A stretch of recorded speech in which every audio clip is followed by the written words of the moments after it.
The year is 217th. The dust of Mesopotamia tastes like iron and grit on your tongue. As a legionary of the Legio Ipartoikar, you are part of the Emperor's personal expeditionary force, a position of honor and proximity to power. The sun is a merciless hammer in the sky, beating down on the endless plains near the city of Carachay. Emperor Caracolla, your commander and the absolute ruler of the Roman world, has called a halt. He dismounts from his horse, seeking a moment of privacy away from the main column. It is a mundane human act in the midst of a grand military campaign. You pay it little mind, adjusting the weight of your shield and thinking of the day's water ration. You hear the shout first, a sharp, ugly sound that cuts through the drone of the marching army. Then commotion. By the time you turn, it is already over. The emperor lies on the ground, a dagger in his back. The assailant, the centurion Julius Marcellius, is cut down almost immediately by the emperor's mounted bodyguards. Chaos erupts. Confusion spreads faster than a cavalry charge. In the center of it all stands the praetorian prefect, Marcus Opullius Macarienus, his face a mask of practiced shock and outrage. He was the most powerful man in the empire, second only to the man now bleeding into the Syrians and in this moment of bloody uncertainty, you feel a cold dread settle in your stomach. The Severan dynasty, the line of Septimus Severus that has ruled for a quarter-century, is broken. A new, uncertain era has just begun, born in a roadside assassination. The man who orchestrated this chaos was, of course, Macarienus himself, but his victory would be short-lived, for he made a critical error. He underestimated the women of the fallen dynasty. Before we unseal these forgotten records, consider this a moment to register your presence. A like serves as your signature, and a subscription grants you access to all future findings. Provided you believe these stories must be unearthed. In the comments below, share your thoughts on the most misunderstood or maligned figure in history. And now, the preamble is over. Let us turn to the primary sources and begin the slow work of reconstruction. The assassination of Caracolla on April 8, 217 CE, created a power vacuum. Macarienus, a man of equestrian rather than senatorial rank and of Mauritanian descent, was a historical anomaly. He was the first Roman emperor who was not a senator at the time of his accession. To secure his precarious position, he had himself proclaimed emperor by the army, a claim later reluctantly ratified by a powerless Senate in Rome. His immediate concerns were concluding Caracolla's disastrous war with Parthia and consolidating his rule. In doing so, he turned his attention to the remnants of the Severan family. The matriarch of the dynasty, Julia Maesa, wife of its founder Septimus Severus and mother of the murdered Caracolla, was in Antioch at the time of her son's death. Initially, she entertained thoughts of rebellion, but her support was thin and her health, afflicted by breast cancer, was failing. She ultimately took her own life through starvation. Macarienus likely viewed her death as the final chapter of the Severan story. As a precautionary measure, he dealt with the other senior Severan woman, Julia Domna's elder sister, Julia Maesa. He ordered her, along with her two widowed daughters, Julia S. Awaem Ias and Julia Mama Ea, and her two grandsons, to leave Antioch and return to their ancestral home in the Syrian province of Emesa. This was his fatal miscalculation. For Macarienus, sending these women into provincial exile was a neat and tidy solution. He failed to comprehend that he was not sending them into obscurity, but back to their own formidable power base. Julia Maesa was not merely a former imperial courtier, she was the daughter of the high priest of the sun god Illegitimate, and the widow of a Roman consul, Julius Savitus. Over decades, through her family's religious authority and her own proximity to the imperial throne, she had accumulated a truly colossal fortune. In Emesa, far from the watchful eyes of Rome, Julia Maesa was not a disgraced exile, but a queen returning to her own domain.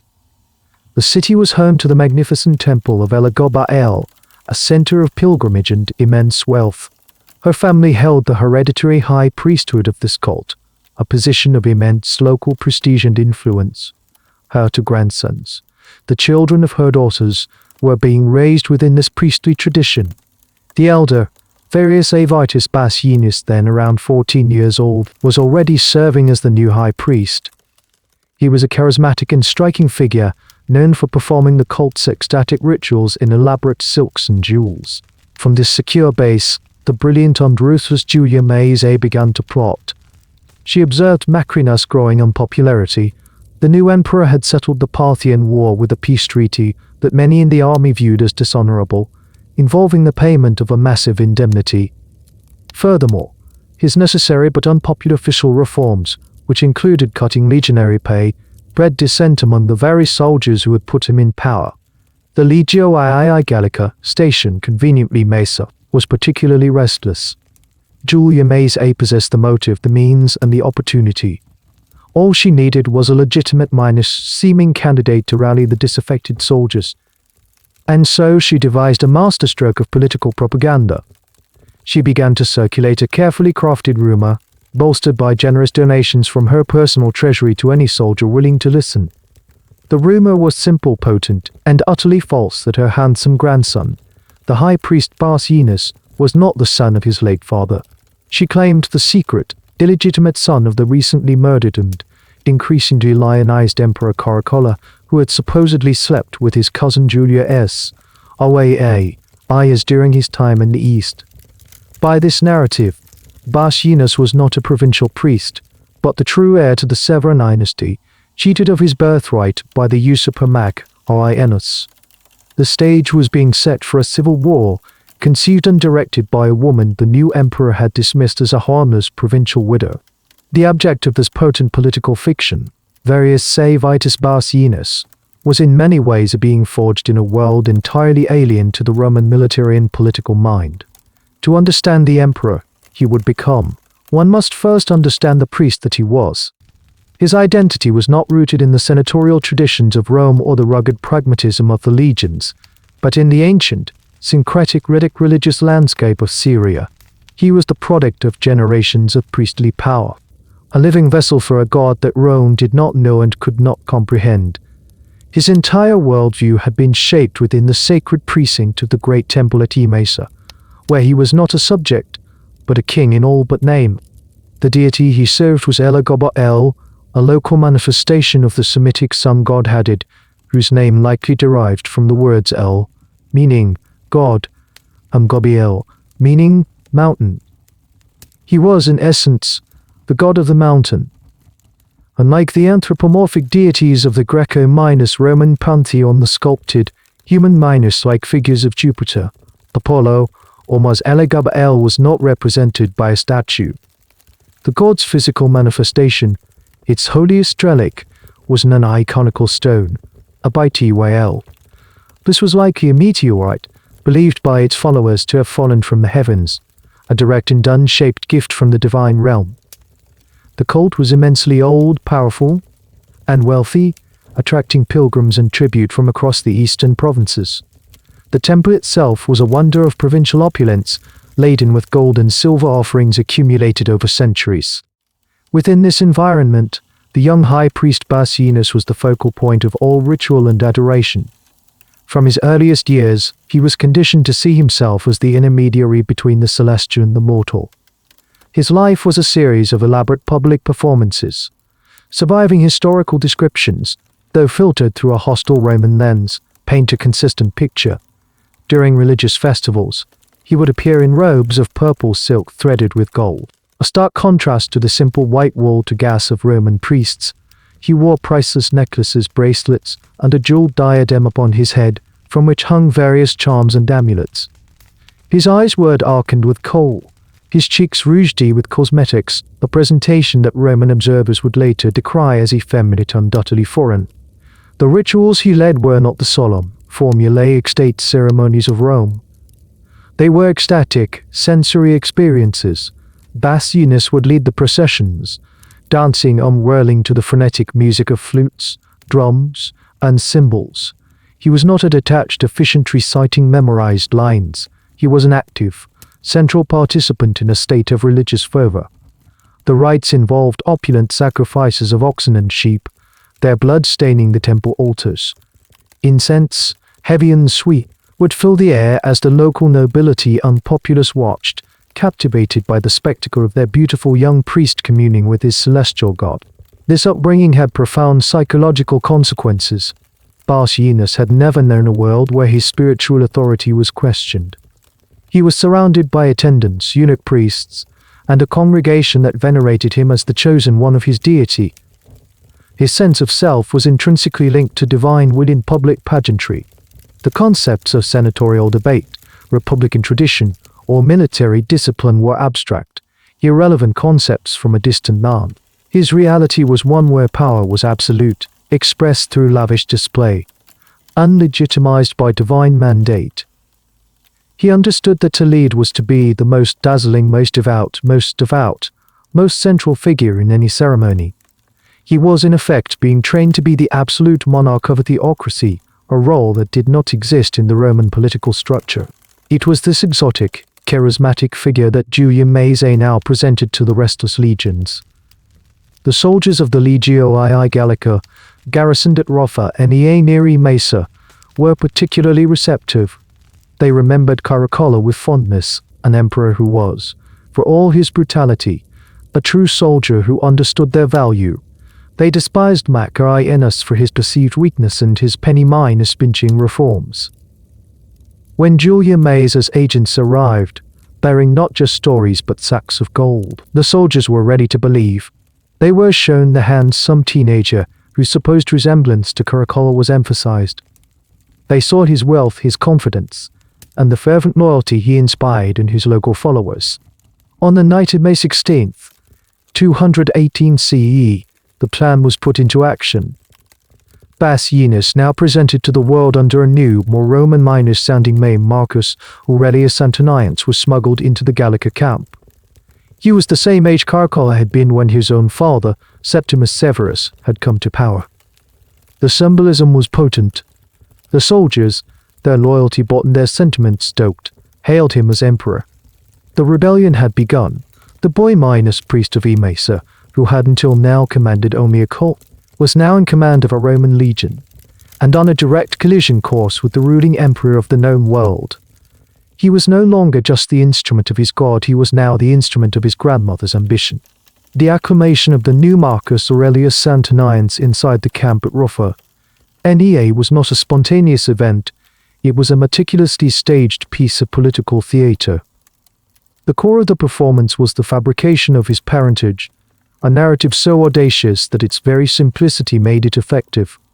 The claim rested entirely on the word of his mother, Julia Maesa, and the immense financial backing of his grandmother, Julia Maesa, Soa, likely coached by her mother, played her part to perfection.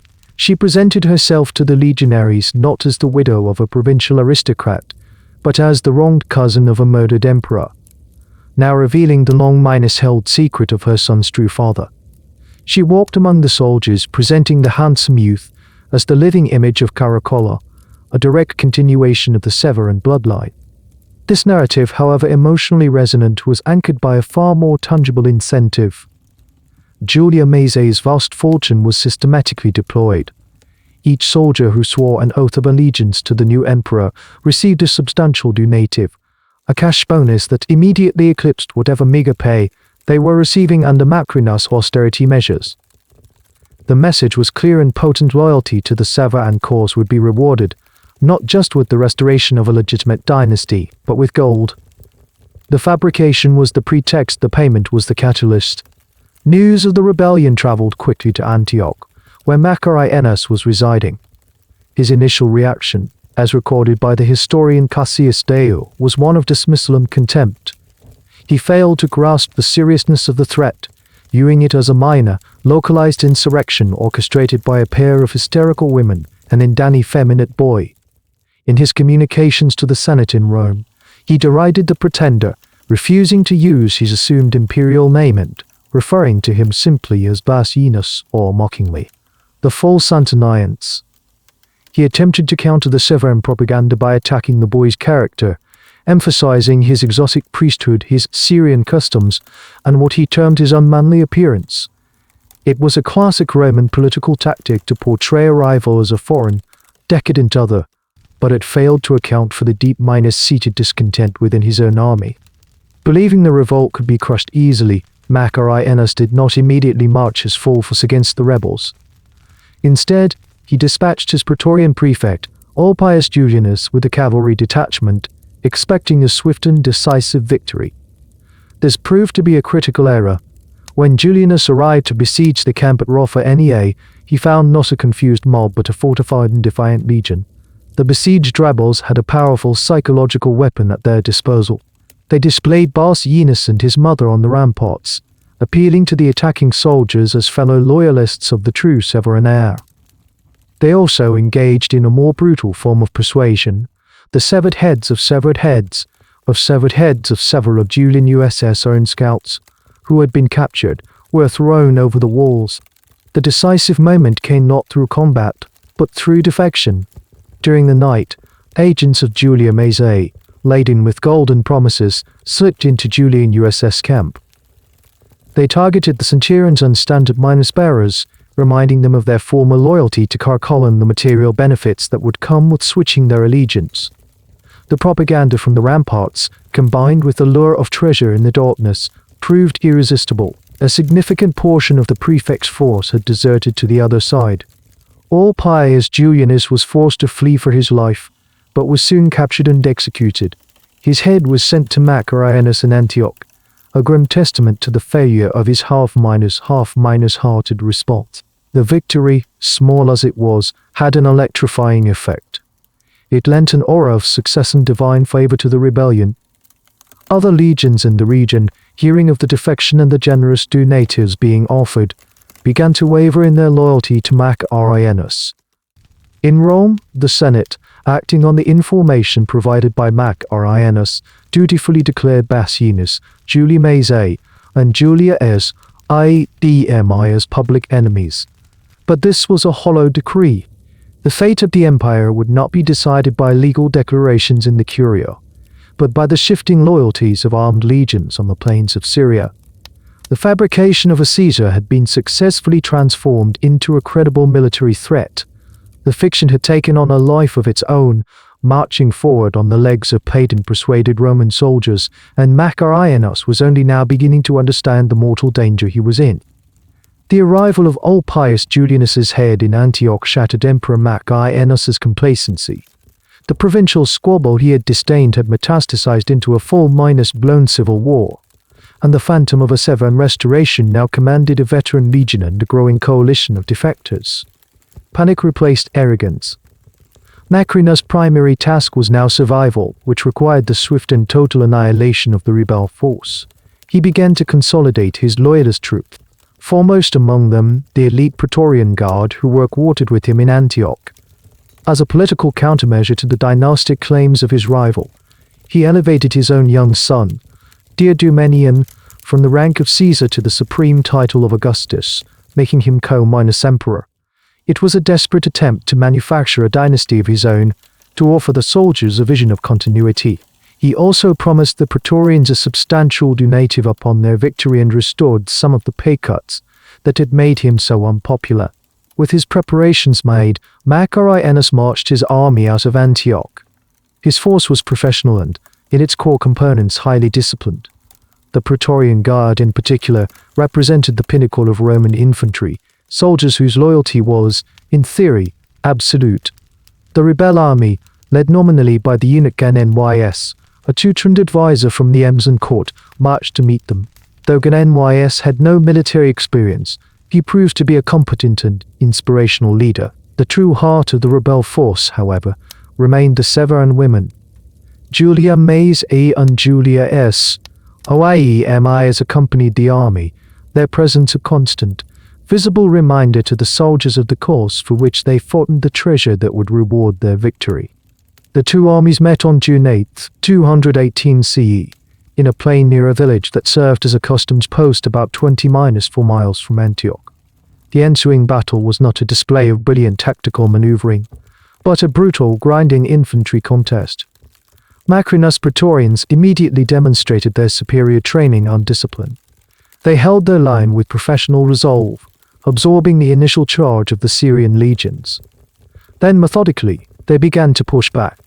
Their disciplined advance was relentless, and under the pressure, the rebel lines started to buckle. The Legio II Gallica and its allied units, for all their initial enthusiasm, began to waver and then break. A rout seemed imminent. The entire Severan enterprise was on the verge of collapse. At this critical juncture, an extraordinary event occurred, one vividly recorded by Cassius Dio. Seeing their soldiers turning to flee, Julia Maesa and Julia Maesa descended from their battle chariots. With complete disregard for their own safety, they ran into the heart of the retreating mob. They physically blocked the paths of fleeing soldiers, grabbing them, pleading with them, and shaming them. They invoked the name of Caracolla, the memory of the Severan dynasty, and the vast sums of money they had been promised. It was a spectacle of astonishing courage and desperation to imperial women of the court, on foot amidst the chaos of a collapsing battle line, personally rallying their broken army through sheer force of will. Gnys too played his part, riding into the fray and joining the effort to turn the tide. Inspired, or perhaps shamed, by this display, the retreating legionaries halted, reformed their ranks, and charged back into the fight with renewed ferocity. While his female adversaries were displaying legendary resolve, Macarenus committed a fatal act of cowardice. From his vantage point, he saw his Praetorians engaged in a desperate struggle and witnessed the seemingly miraculous reformation of the enemy line. Believing all was lost, he lost his nerve. Without a word to his commanders, without a signal to his men, the Emperor of Rome turned his horse and fled the field of battle. He tore off his imperial insignia and donned a disguise, hoping to make it back to Antioch and from their escape to Rome. An army's morale is inextricably linked to the presence of its commander. The news of the emperor's flight spread like a contagion through the loyalist ranks. The Praetorians, who had been fighting with immense bravery and were on the cusp of victory, suddenly found themselves abandoned. Their purpose evaporated. They continued to fight for a time, out of pride and discipline, but their position was now hopeless. Eventually, worse sworn to protect had deserted them. They ceased hostilities. Messengers from the Severan side offered them terms their lives and service would be spared if they swore allegiance to the new emperor.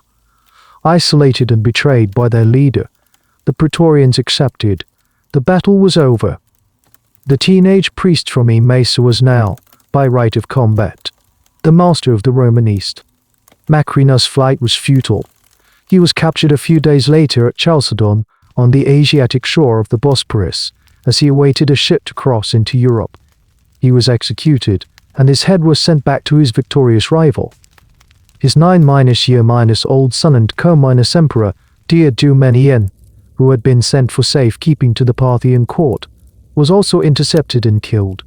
The brief, tumultuous reign of the first non-senatorial emperor was finished, brought down not by a superior military strategy, but by the iron will of two women and the personal failure of one man in a single moment of crisis. With the death of Macarenus, all military opposition in the east evaporated.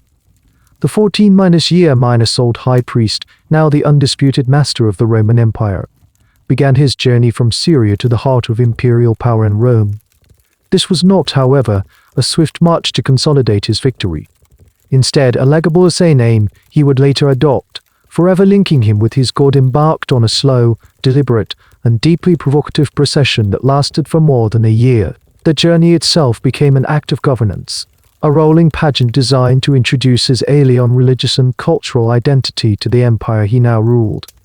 He did not travel as a Roman general returning from a victorious campaign. He traveled as a priest minus king, making a holy pilgrimage, with his god as the centerpiece of the entire endeavor. His first major stop was Antioch, the city that had served as Macrinus' capital.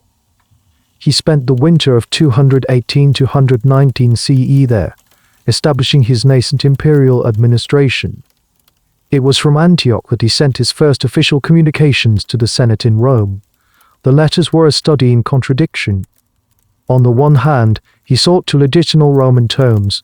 He formally accepted the imperial titles offered by the Senate: Augustus, Pater Patria, father of the country, Pontifex Maximus, high priest of the Roman state religion, and he promised to model his reign on those of Augustus and Marcus Aurelius, the most revered of all emperors.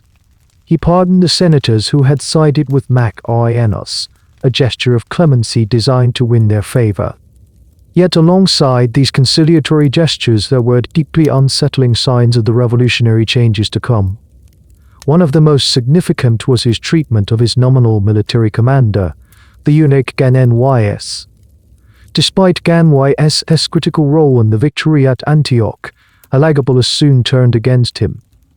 The sources suggest Gan-Nys attempted to impose a more moderate Roman style of conduct upon the young emperor, urging him to temper his exotic religious displays and behave in a manner befitting a Caesar. This advice was not well received. For Elagabalus, his religious identity and his imperial authority were one and the same. To moderate one was to diminish the other.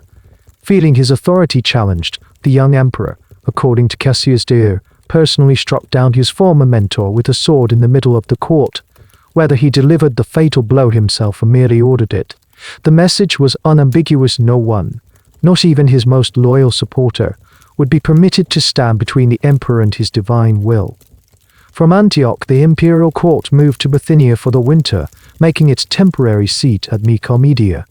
It was here that the emperor's behavior grew increasingly alarming to Roman sensibilities. He began to appear in public more frequently in his priestly vestments of silk and gold, eschewing the traditional military attire or the civilian toga of a Roman ruler. He continued to perform the ecstatic rites of his sun god, a spectacle that baffled and disturbed the Greco-Roman inhabitants of the city. He also began to indulge in the lavish excesses that would later define his reign, surrounded by a coterie of favorites and attendants drawn from his Syrian homeland. The true purpose of the slow journey became clear. It was to acclimate the empire, province by province, to the supremacy of his god. The black stone of Maesa, the physical form of Elagabalus, was not left behind. It was placed in a magnificent chariot adorned with gold and jewels, drawn by 6 perfectly matched white horses. The emperor himself would often walk backwards in front of the chariot, his eyes fixed on the sacred object, guiding the horses with reins held behind his back so as never to turn his back on the deity. This procession wound its way through the provinces of Asia Minor, a spectacle of alien piety that moved at a snail's pace toward the spiritual heart of the Roman world. Each city on the route was expected to welcome not just the new emperor but the new god. Local dignitaries were compelled to participate in festivals and sacrifices in honor of Elagabalus. The procession was a form of psychological conditioning, a slow, moving invasion not of armies, but of ideology. By the time Elagabalus reached Rome in the late summer of 219 CE, he would not be arriving as a supplicant seeking the Senate's approval. He would be arriving as a divine monarch, bringing with him a new supreme being to whom Rome itself was expected to bow. The year-long march was a deliberate and calculated statement. He was not a Roman who happened to be emperor, but a priest of Elagabalus who had inherited an empire to serve as his god's new dominion. Long before the imperial procession itself arrived in Rome, the city received a powerful and deeply unsettling harbinger of the new regime. While wintering in Nicomedia, Elagabalus commissioned a full length portrait of himself to be painted and sent ahead to the capital. This was standard practice for a new emperor, a way to familiarize the populace and the political establishment with their ruler's likeness. Traditionally, such portraits adhered to a strict iconographic formula. The emperor would be depicted in the heroic pose of a victorious general, clad in military armor, or in the dignified toga of a statesman, projecting an image of strength, gravitas, and adherence to Roman values. The portrait Elagabalus sent defied every one of these conventions. It was, in effect, a declaration of war on Roman tradition. The painting was ordered to be hung in the Senate House, specifically in the chamber where the Senate met, above the altar of the goddess Victoria, the very symbol of Roman military and political supremacy. The location was a calculated act of symbolic dominance. Before the senators could even begin their deliberations, they would be forced to look up and behold their new master, not as a Roman emperor, but as a foreign priest. According to the historian Herodian, the painting depicted the young emperor in his full limbs and priestly regalia. He was shown wearing robes of purple silk embroidered with gold, a stark contrast to the austere wool of a Roman toga. On his head was not a laurel wreath of victory, but an elaborate jeweled diadem. His face was heavily adorned with cosmetics, his eyebrows darkened and his cheeks painted with red and white pigment. He was surrounded by the accoutrements of his cult, and the painting likely included a representation of the black stone of Elagabal itself. The overall image was one of exoticist, luxury, and an effeminate beauty that stood in direct opposition to the Roman masculine ideal of the sober, bearded soldier minus emperor. The effect on the Roman Senate was one of profound shock and disgust. For the senators, this was not merely a question of aesthetics, it was a fundamental challenge to their entire worldview. The portrait announced in the most public and unambiguous way possible that their new ruler's primary identity was not Roman. His authority, the painting declared, did not derive from the consent of the Senate or the power of the legions, but from his service to an alien god. By placing this image above the altar of victory, he was visually subordinating the entire concept of Roman success and power to his Syrian deity. It was a gesture of breathtaking arrogance, a visual manifesto for the theocratic revolution he intended to unleash. Furthermore, the senators were not merely passive viewers of this new icon. They were commanded to incorporate it into their official state rituals. When they offered the traditional sacrifices of incense and wine at the start of each senatorial session, they were now required to do so in front of this portrait. This meant that every prayer, every invocation for the well-minus being of the Roman state, was now symbolically directed towards the image of the priest minus king of Emesa. It was a form of compelled blasphemy, forcing the most powerful men in Rome to participate in a ritual they viewed as bizarre and sacrilegious. The arrival of the portrait ignited a firestorm of gossip and anxiety throughout the city. Rumors that had trickled in from the east about the emperor's strange behavior were now confirmed in the most dramatic fashion possible. The common people, the aristocracy, and the military establishment were all confronted with the reality that their new leader was not just another Caesar in the line of Augustus, but something entirely new and incomprehensible. He was not coming to be assimilated by Rome, he was coming to assimilate Rome into his own belief system. This single act of sending a portrait was a masterful piece of psychological warfare. It ensured that by the time Elagabalus finally arrived in the city months later, his reputation had preceded him in the most dramatic way imaginable. He had defined the terms of his reign before setting foot in the Palatine Palace. He had established himself not as a guardian of Roman tradition, but as its subverter. The portrait was a statement of intent, a canvas of blasphemy that hung over the very heart of the Roman Republic's ghost, casting a long and ominous shadow of the things to come. Upon his arrival in Rome in the late summer of 219 CE, the emperor's first priority was not statecraft, military reform, or civic administration. It was the formal installation of his god. The centerpiece of this religious revolution was the physical object he had painstakingly transported across the breadth of the empire, the black conical stone of Emesa. To the Romans, it was an object of profound strangeness. Their own gods were represented in magnificent, idealized human form through statues carved by the greatest sculptors. Jupiter was a powerful, bearded patriarch Apollo, a vision of youthful male beauty Venus, the personification of feminine grace. This lumpy, black, unsculpted rock from Syria represented a fundamentally different and, to them, primitive conception of the divine. Yet, for Elagabalus, the stone was the supreme being of the cosmos, the source of all light and life. His imperial power was merely a reflection of the stone's celestial authority. Therefore, its housing had to befit its status. He immediately commissioned the construction of a new temple, a magnificent structure intended to serve as the new religious center of the entire Roman world. The location he chose was as symbolic and provocative as the hanging of his portrait in the Senate. He selected the northeastern corner of the Palatine Hill, the most exclusive and historically significant of Rome's 7 hills, the traditional residence of its emperors since Augustus. By building the temple there, he was physically integrating his god into the very heart of imperial power. The structure, which would become known as the Elagabalium, was built on a massive terrace overlooking the Roman Forum, ensuring it would be a dominant feature of the city's skyline. The construction was lavish and executed with great speed. The finest materials were used, and the temple was decorated with an opulence that was intended to awe and overwhelm. Cassius Dio reports that the emperor ordered the transfer of the most sacred objects from other temples in Rome to his new sanctuary. This was not an act of respectful sigmaritist, it was an act of religious subjugation. He sought to bring the perpetual fire of Vesta, the Palladium, the ancient statue of Pallas Athena believed to protect Troy and later Rome, the sacred shields of the Solian priests, and all other objects of Roman veneration into the Elegabalium.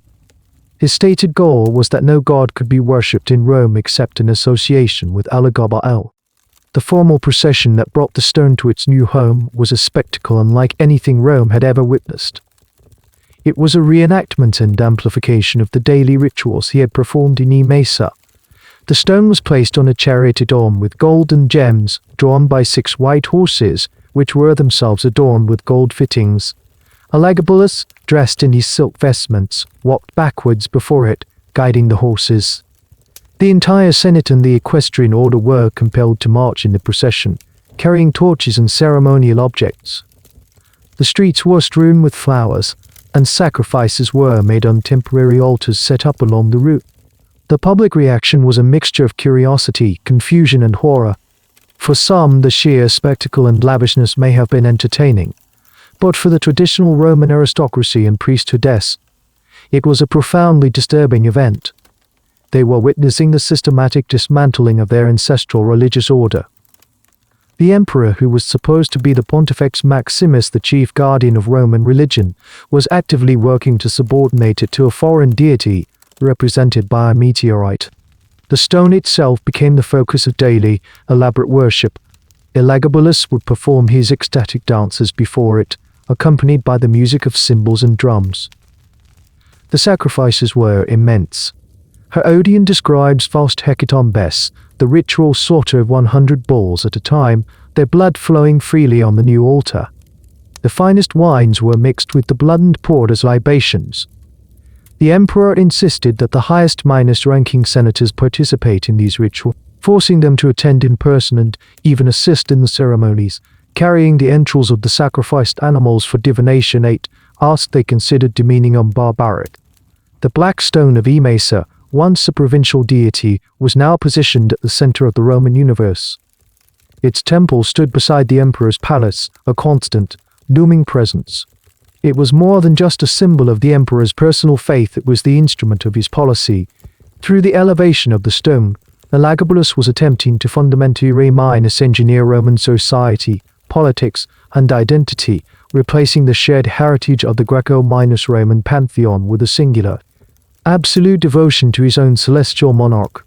The rock from the heavens was intended to shatter the foundations of Rome itself. The construction of the Elegabalium on the Palatine Hill was more than an act of imperial piety, it was a radical theological and political statement. Its purpose was not to add a new god to the diverse Roman pantheon, but to supplant the pantheon entirely. The traditional center of Roman state religion was the great temple of Jupiter Optimus Maximus Jupiter, best and greatest on the Capitoline Hill. For centuries, this temple had been the terminus of triumphal processions, the repository for treaties, and the symbolic heart of the empire's spiritual life. Jupiter was the guarantor of Rome's power and stability. Elagabalus' project was a direct and deliberate challenge to this millennial-old order. He intended to transfer the locus of divine power from the Capitoline to the Palatine, from Jupiter to Elagabal. To accomplish this, Elagabalus understood could not simply rule alone. A new divine hierarchy needed to be established, with Elagabal at its apex. The most dramatic step in this theological restructuring was the arrangement of a sacred marriage, a hero's gomos, for his deity. The sun god, he declared, required a consort. His first choice for a divine bride was Pallas Athena, whom the Romans venerated as Minerva. The logic, as reported by Herodian, was that the virgin goddess of war would be an appropriate partner. He ordered the Palladium, the ancient and profoundly sacred statue of the goddess kept in the temple of Vesta, to be moved to the Elegabalium. However, he soon reversed this decision, offering the official explanation that a fierce and martial goddess was an unsuitable match for his gentle, radiant sun god. The true reason may have been the immense public and priestly resistance to the removal of such a foundational relic from its sanctuary. Undeterred, Elagabalus selected a new bride for his god, a choice of even greater symbolic provocation. He chose the goddess Tanit, the patron deity of Carthage, known to the Romans by the syncretic titles of D. Caelestis or Juno Caelestis. The cult of Caelestis was popular in Roman North Africa, but her origins were undeniably Punic. She was the consort of the Carthaginian god Baal-Hamon, a deity the Romans had historically associated with their arch-minus nemesis, Hannibal. For the emperor to bring the goddess of Rome's most hated ancient enemy to the capital and declare her the bride of the new supreme state god was a profound violation of Roman historical and religious identity. The logistics of this divine wedding were undertaken with imperial force. The massive and ancient cult statue of Caelestis was expropriated from its temple in Carthage, along with its vast treasury, and shipped to Rome. Upon its arrival, Elagabalus staged a magnificent wedding ceremony between his black stone the Punic statue. The entire city was forced to celebrate. Public banquets were held, and gifts were distributed to the populace. The emperor declared that the union required a dowry, and he imposed a special tax on the people of Rome to provide it, effectively forcing the citizens to finance the sacrilegious marriage of two foreign deities. This divine marriage was the cornerstone of his new theology. Elagabalus was the supreme male principle, the sun, the generative force. Caelestis was the supreme female principle, the moon and the heavens. Together, they formed a universal divine couple, rendering the native Roman gods obsolete or, at best, secondary. This was the purpose behind his earlier attempt to gather all sacred relics into the Elagabalium. In his theological system, Jupiter, Juno, Minerva, and all the others were not to be destroyed, but demoted. They would become the celestial courtiers, the servants and attendants of the new ruling couple. All worship, all sacrifice, all prayer was to be channeled through Elagabalus.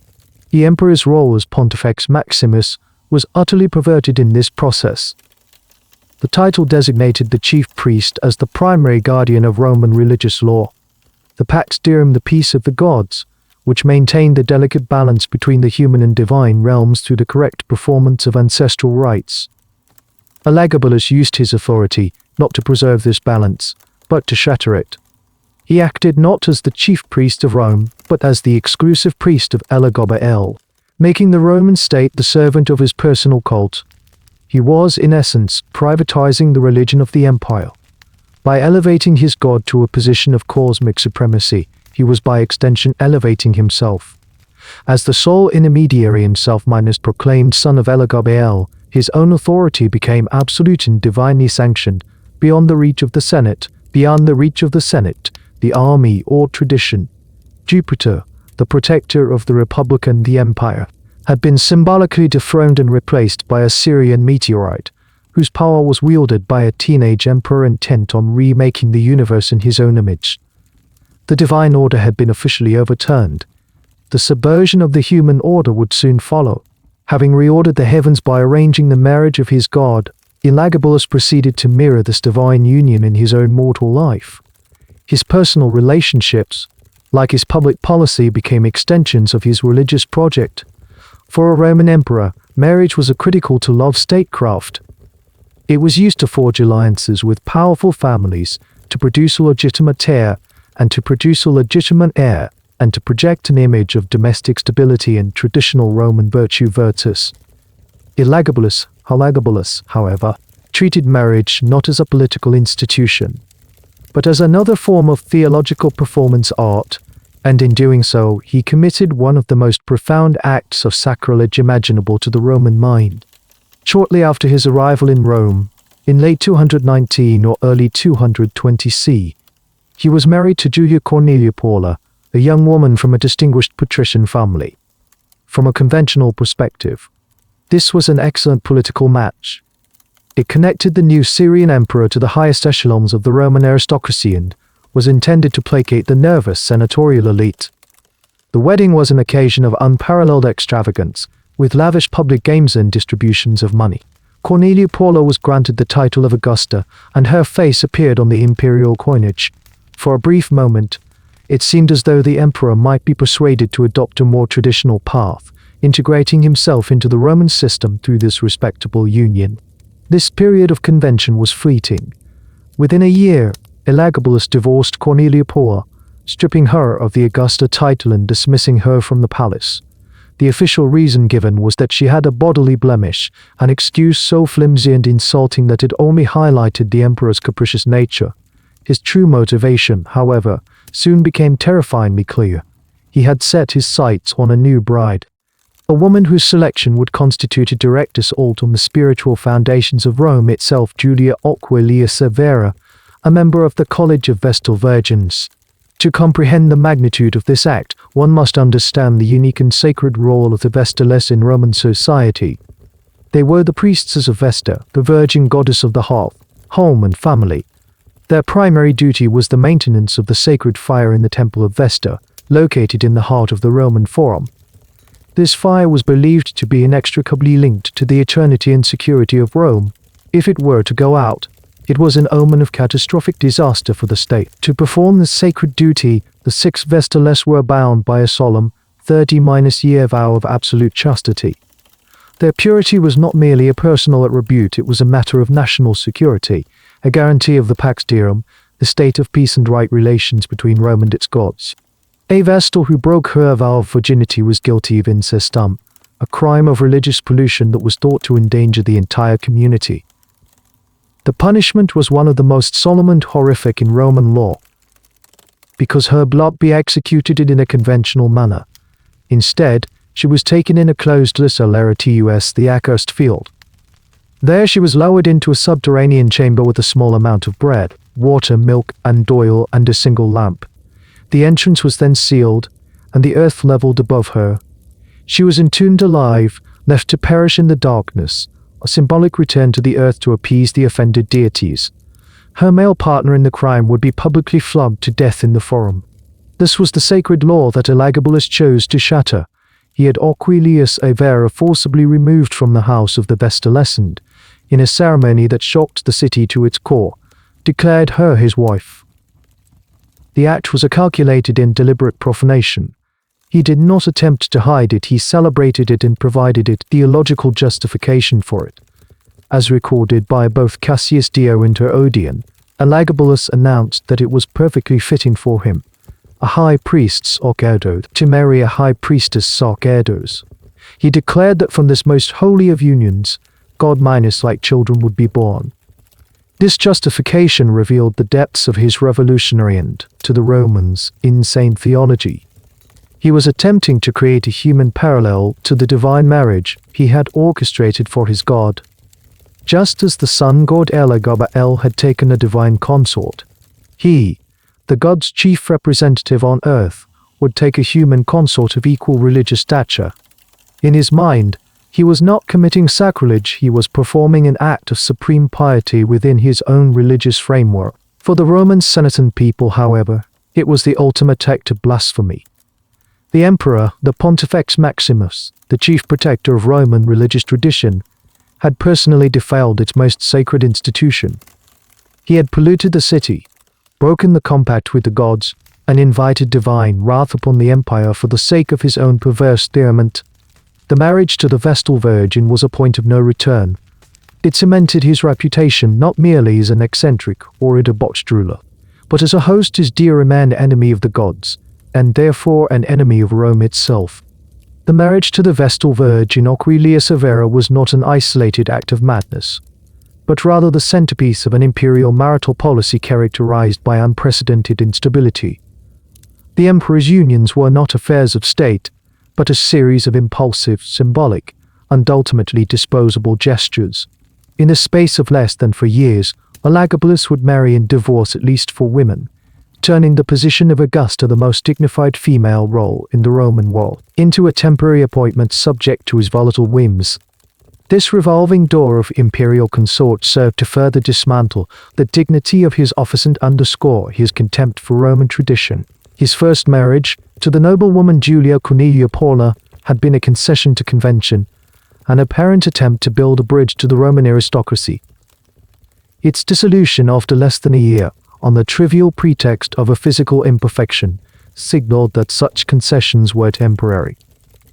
The subsequent marriage to Aquilius Avera was a purely theological statement, a sacrilegious performance piece. The shock and outrage it generated within Rome were immense, likely prompting the intervention of the true power behind the throne, his grandmother, Julia Maesa.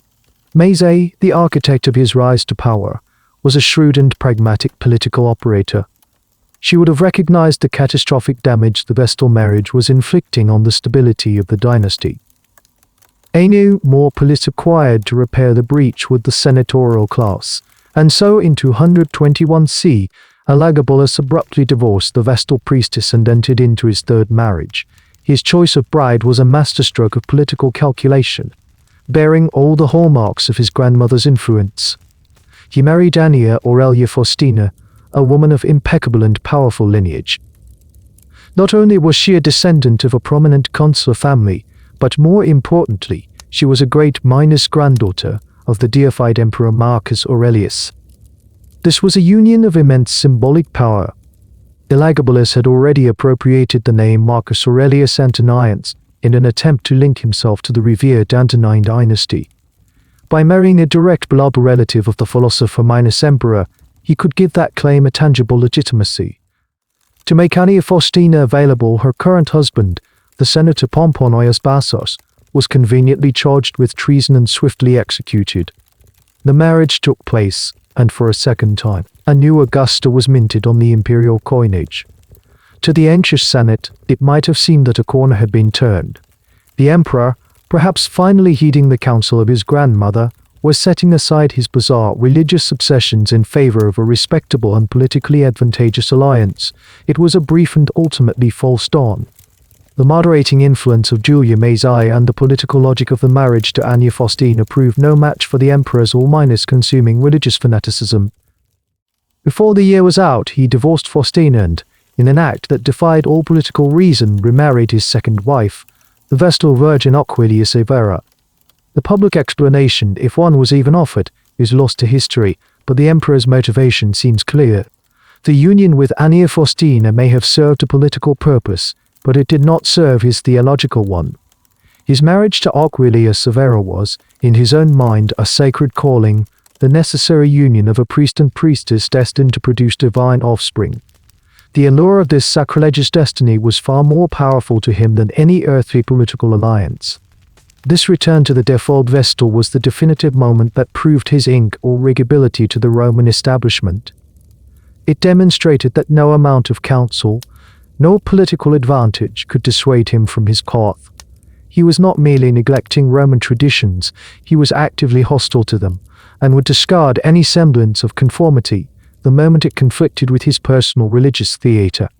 Some historical sources, particularly the less reliable Historia Augusta, suggest there may have been a fifth wife as well, though the details are too obscure to be confirmed.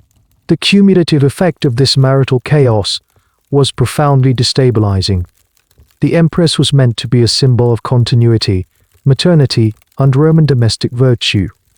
Elagabalus had transformed her into a symbol of his own impulsiveness. The constant changing of the Augusta, the executions and exiles that accompanied it, and the ultimate return to the source of the original sacrilege painted a picture of an imperial court governed, not by law or reason, but by the unpredictable passions of a single teenager. This public disregard for the sanctity of marriage was a prelude to an even more radical subversion of Roman norms, one that would move beyond the political and religious spheres to attack the very foundations of social and gender identity. The emperor's chaotic approach to the institution of marriage was symptomatic of a much deeper and more personal subversion of Roman identity. His rejection of convention was not limited to the selection of his consorts, it extended to the very performance of his own role as emperor and, indeed, as a man.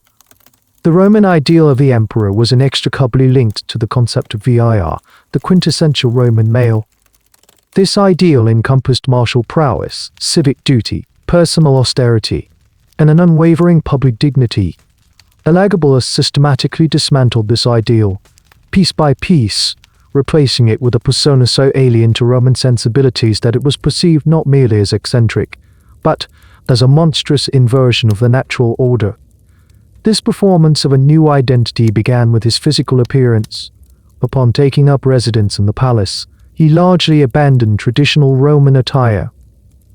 The simple wool toga, the symbol of Roman citizenship and statesmanship, was discarded. So too was the military cuirass, the uniform of the emperor as commander-in-chief. In their place, he favored the costumes of his priestly office, flowing robes made of soft, brightly colored silks, often embroidered with gold thread and decorated with precious gems. To the Romans, silk was the ultimate symbol of Eastern decadence and effeminacy, a material that was both outrageously expensive and shamefully revealing of the body's form.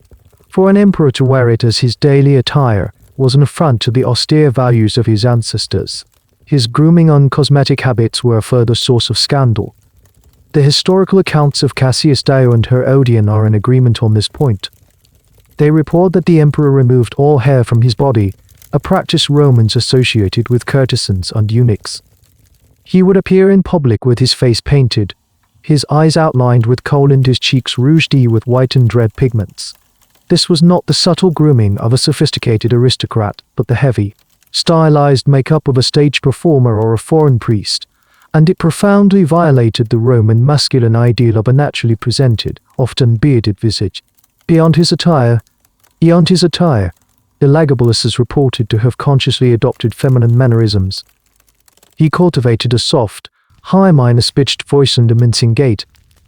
He would often receive dignitaries while reclining on a couch in a state of languid repose, a posture that defied the expectation of an emperor as an active and commanding presence.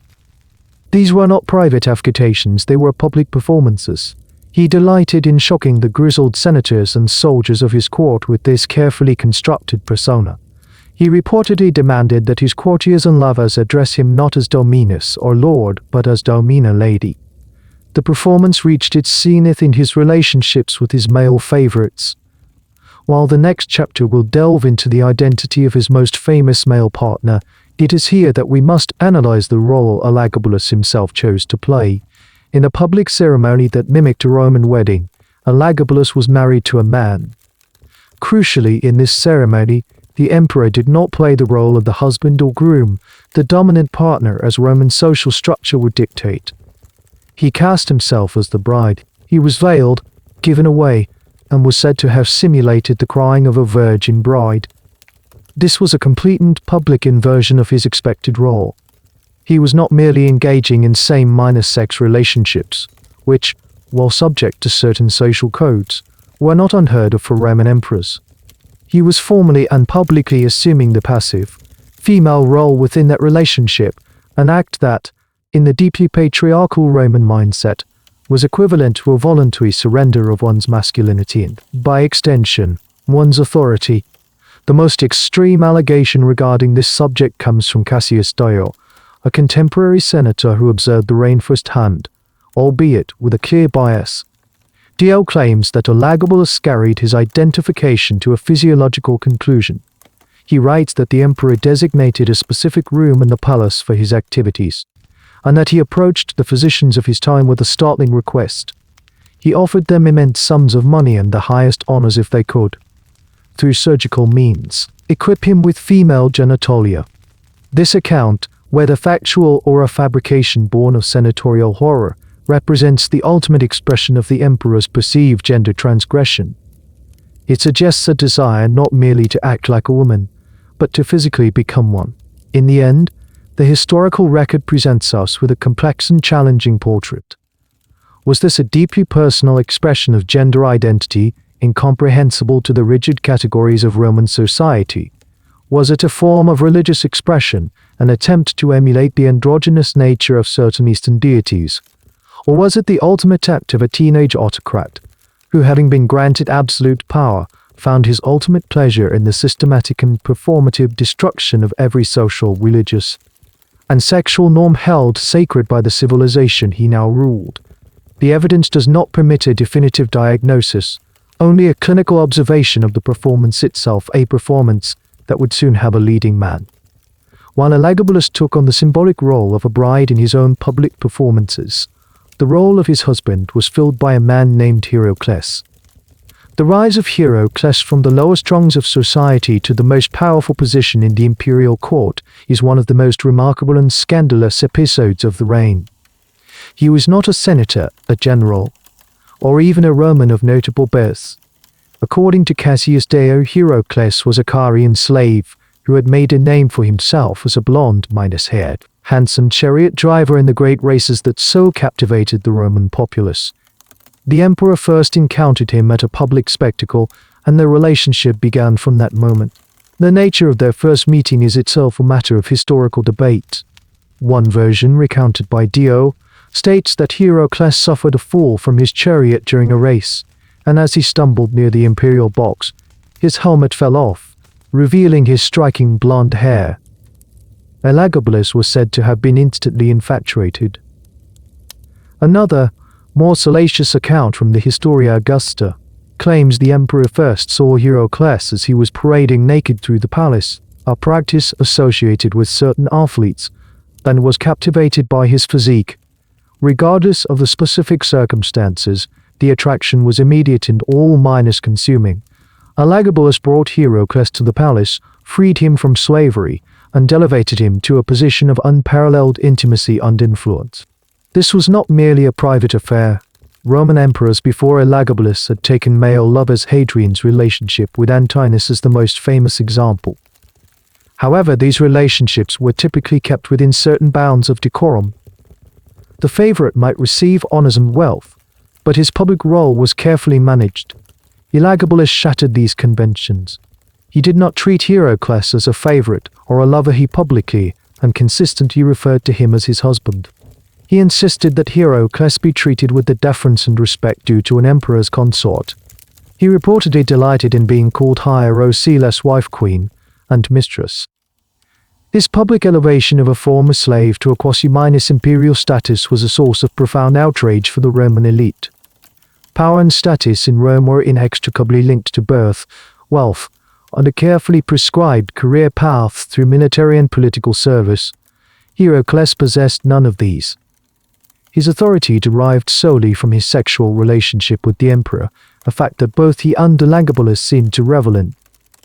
He was granted immense wealth and honors, and he wielded a level of influence that eclipsed that of the praetorian prefects and the most senior senators.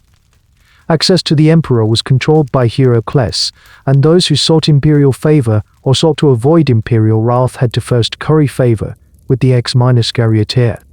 The relationship was reportedly a volatile one.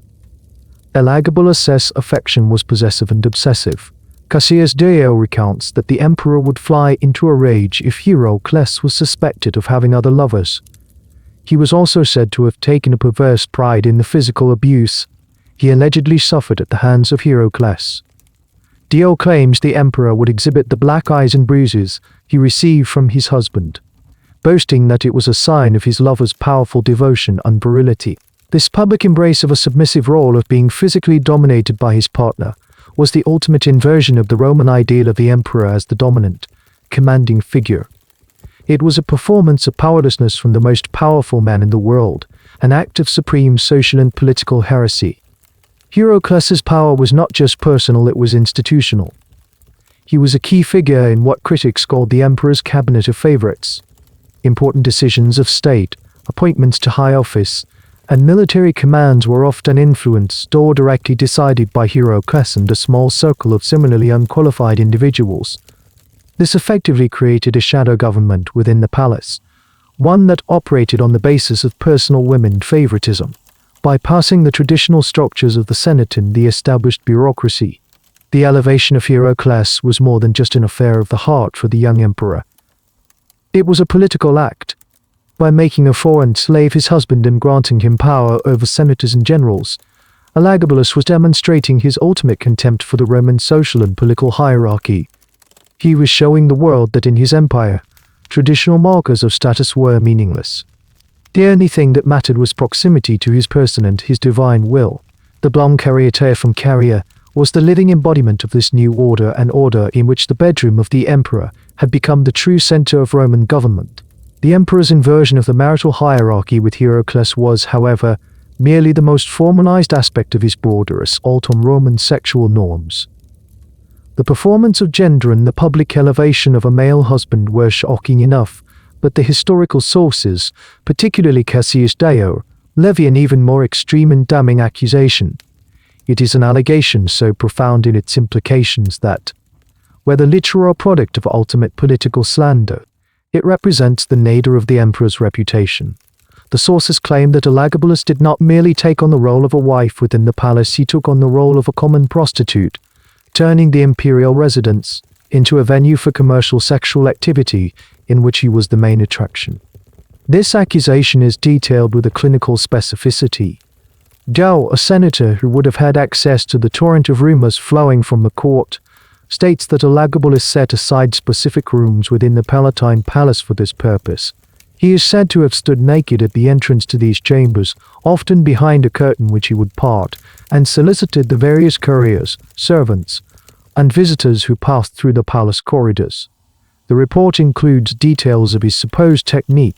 He would adopt the soft, melting voice and affectations he imagined were used by sex workers in the city's brothels. He would then negotiate a price for his services.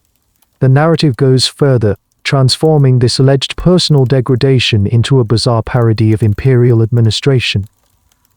Elagabalus supposedly boasted about the amount of money he earned from these encounters, claiming that his revenues were substantial. He is said to have had his own procurers and collectors, favorites from his inner circle who would help manage these transactions. In one anecdote, he reportedly got into a dispute with Heracles, his husband, arguing over which of them was more successful in attracting and satisfying a larger clientele of lovers. This was not a secret shame, according to the sources, but a matter of competitive pride, a public performance of the very behavior that Roman society deemed the most debased and contemptible. The location of these alleged acts is as significant as the acts themselves. The Palatine Palace, the Domus Augustana, was not just the emperor's home, it was the sacred and administrative heart of the Roman Empire. It was a space of immense dignity, the center from which the known world was governed. To convert any part of it into a lupa nar, or brothel, was a symbolic act of profound desecration. It was to take the seat of ultimate into a place of public, transcational shame. The emperor's body, which was considered a sacred entity, mystically linked to the well-minus being of the state, was thus allegedly being offered for common use. In this narrative, Elagabalus was not just prostituting himself, he was prostituting the very office of emperor and, by extension, the majesty of Rome itself. It is, of course, critical to approach these accounts with scholarly caution. The authors, particularly Cassius Dio and the later writers of the Historia Augusta, were members of a senatorial class that was utterly horrified by Elagabalus's reign. Their writings are not neutral reports, they are deeply hostile indictments, intended to justify his eventual overthrow and murder. In the lexicon of Roman political invective, the accusation of sexual passivity in prostituting oneself was the ultimate weapon. It was a way to strip a male political opponent of his virtus, his masculinity, authority, and legitimacy. To accuse an emperor of this was to declare him the absolute antithesis of what a ruler should be. Therefore, we are left with two possibilities. The first is that these accounts are, in their essence, factually true, and that the teenage emperor, in a fit of nihilistic and exhibitionist fervor, truly did perform these acts. The second possibility is that they are extreme exaggerations or outright fabrications, the ultimate slander created by his enemies to encapsulate his forensics, his effeminacy, and his utter contempt for Roman values.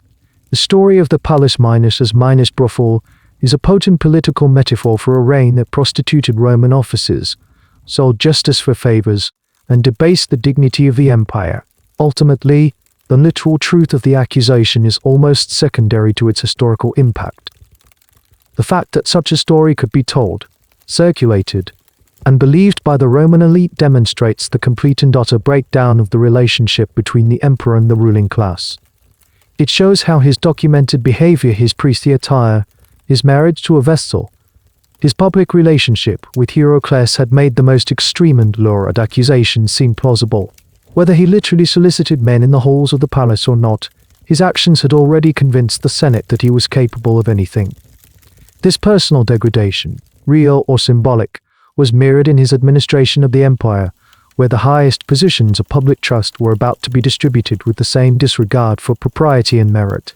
The degradation of the imperial office, whether through personal behavior or symbolic sacrilege, was inevitably mirrored in the emperor's administration of the state. The traditional Roman path to power, the cursus honorum, was a rigid and meritocratic, if highly elitist, system. It required a man of the senatorial or equestrian class to progress through a series of military and civil posts, each one building upon the experience of the last. A provincial governorship or a legionary command was earned through a lifetime of service, political alliance, and demonstrated competence. Elidibulus, who held this entire system in contempt, dismantled it. He treated the highest offices of the Roman Empire as personal gifts to be distributed to his favorites, regardless of their origin, qualifications, or character. The government of the world was handed over to a cabinet of dancers, charioteers, barbers, and cooks. The primary beneficiaries of this new system were the members of his Syrian entourage, who had accompanied him from Emesa, and the various favorites he collected in Rome. These individuals, bound to the emperor by personal loyalty and cultural affinity rather than by any allegiance to the Roman state, were rapidly promoted to positions of immense authority. Their qualifications were not experience in law or military strategy, but rather their skill in pleasing the emperor or their participation in his decadent court life. The historian Cassius Dio, an eyewitness to this process, provides a scathing list of these appointments. He notes that the crucial posts of Praetorian Prefect, the joint commanders of the emperor's personal guard and the most powerful administrative position, after the emperor himself, were given to unsuitable men. One such appointee was Publius Valerius Carmazion, a former ancient stage actor who had been a key supporter of the Severan cause in the initial military rebellion. Carmazion was not only made Praetorian Prefect, but was also elevated to the rank of consul, the highest formal office of the old republic, and appointed city prefect of Rome. For the aristocracy, seeing a man they considered a low-minus life entertainer occupying the chairs once held by Cicero and Caesar was a profound and unforgivable insult. Other appointments were equally scandalous. The command of the Vigiles, Rome's fire brigade and night watch, was allegedly given to a former chariot driver named Gordios. The vital post of P.R. Effectus Ononei, the official in charge of Rome's grain supply, a position upon which the life of the city depended, was reportedly given to a former slave named Claudius. The sources are filled with similar examples. A man named Aurelius Ceoticus, an athlete from Smyrna with a reputation for his immense physical proportions, was brought to court to be the emperor's lover. He was swiftly appointed to the position of cubicularius, or chamberlain, a role of great intimacy and influence, and was just as quickly dismissed and exiled when he failed to please the emperor. According to the Historia Augusta, a notoriously unreliable but oft uncolourful source, these appointments were frequently determined by the most frivolous and absurd criteria. In one famous passage, it is claimed that Elagabalus appointed his high officials based on the size of their genitalia. While this is almost certainly a satirical invention, it captures the spirit of how the Roman elite viewed his administration as a government run not on principles of reason and merit, but on the logic of the brothel in the tavern. The consequences of this style of governance were catastrophic for the functioning of the empire. Experienced and competent senators and equestrians were sidelined, humiliated, and often faced with trumped minors up charges of treason to remove them from their posts and confiscate their wealth. Their positions were then filled by unqualified sycophants who used their newfound power to enrich themselves. The sale of offices became rampant, just as tax collection, and military commands were all available for a price, with the proceeds flowing to the emperor's favorites.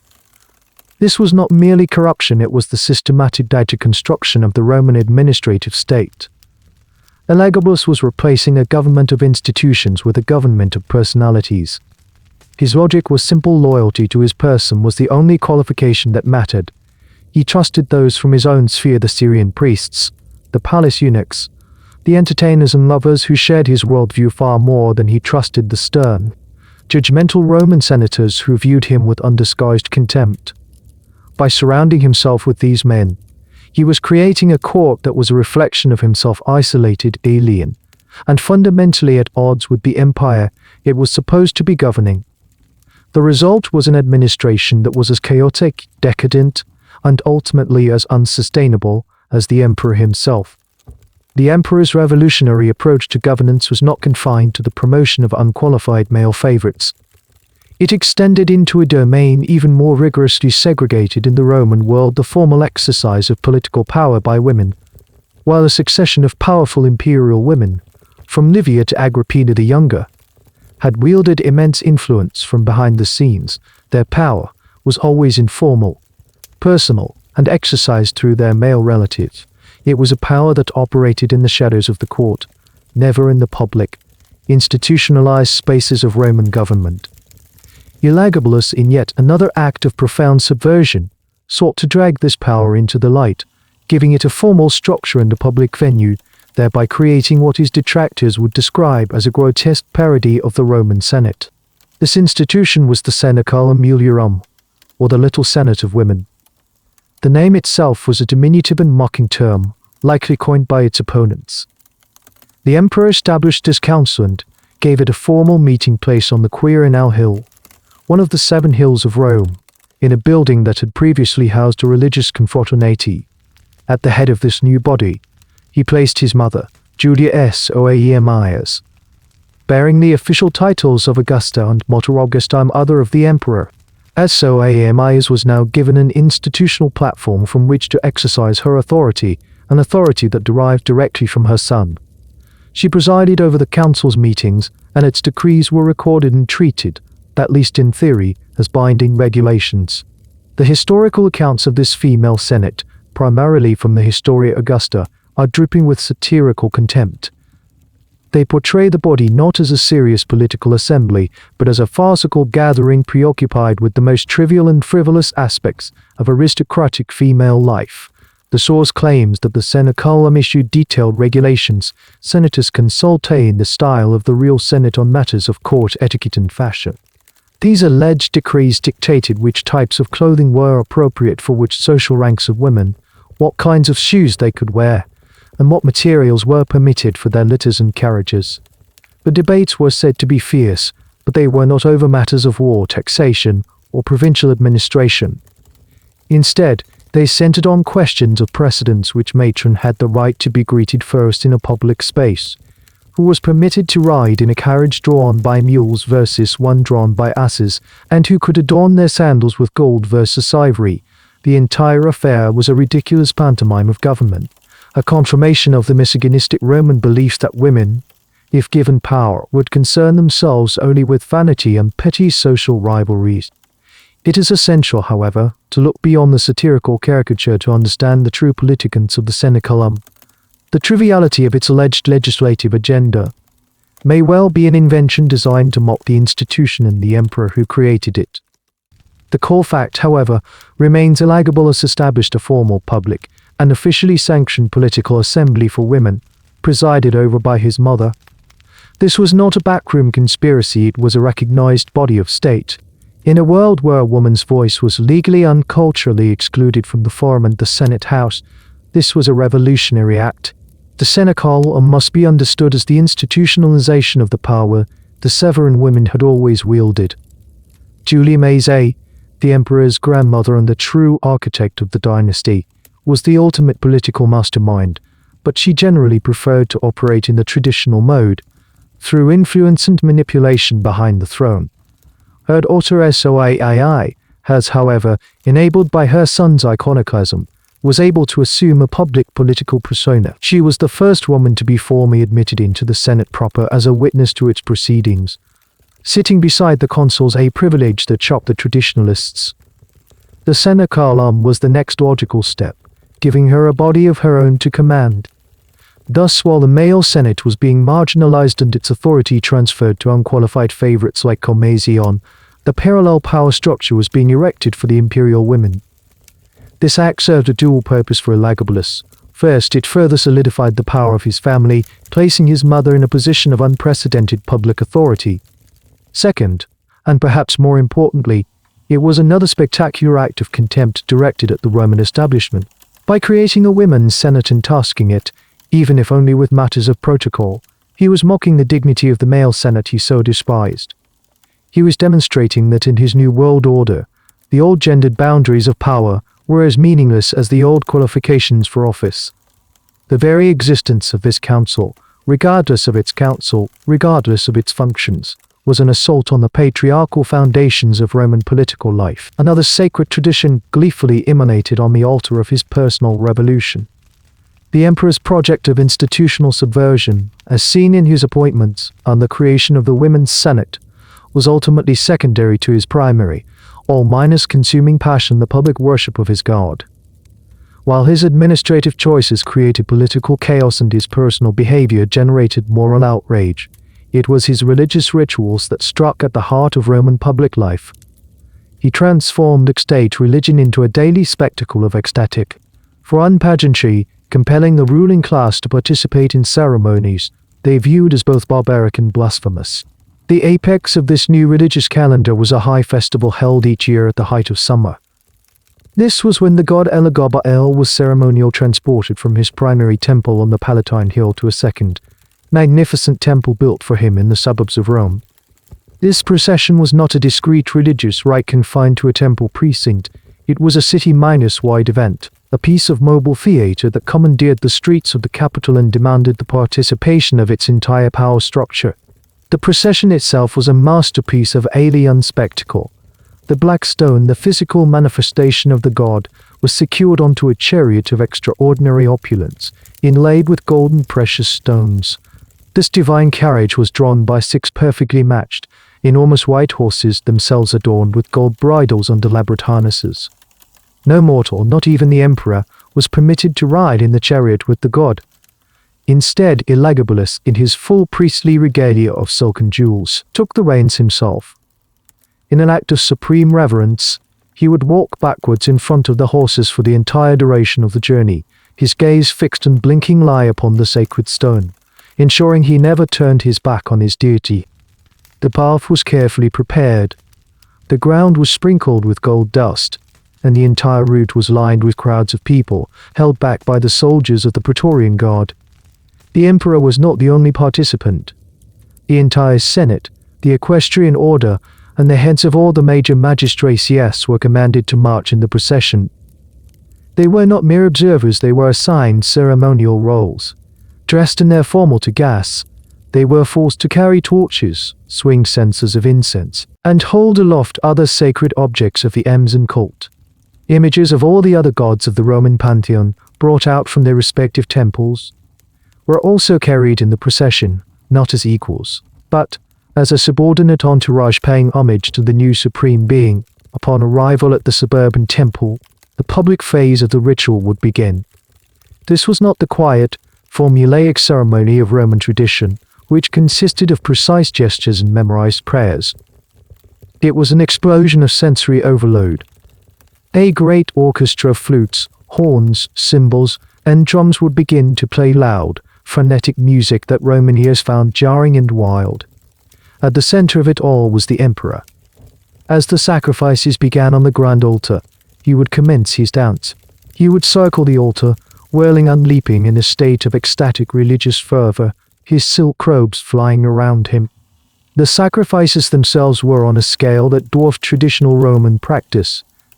Hecatombs of prized bulls and countless sheep were slaughtered, their blood flooding the altar and flowing into channels built for the purpose.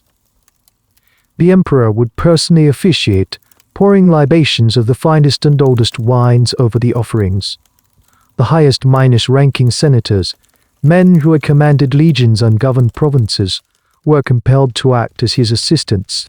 They were made to carry the entrails of the sacrificed animals and perform other tasks that, in Roman ritual, were reserved for low-level attendants or specialist priests.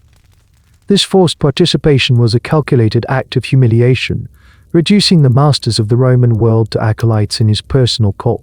For the common people, the experience was different. They were largely kept at a distance from the central rites, but they were included in the festival's largesse. From the high steps of the temple, Elagabalus and his attendants would throw down valuable gifts into the crowd: gold and silver cups, fine clothing, and even live animals. This created a chaotic scramble, a form of imperial generosity that was as wild and unpredictable as the rituals themselves. It was a way of buying their acquiescence, distracting them with spectacle and gifts from the profound sacrilege being enacted at the city's heart. These public rites were the ultimate expression of the emperor's worldview. He was not governing Rome in a political sense, he was leading it in a religious one. He saw the empire as his personal congregation and the Senate as his college of unwilling priests. Every procession, every dance, every sacrifice was a public reaffirmation of the new divine order, a forced conversion of an entire civilization, enacted day after day in the open streets and sacred spaces of the capital.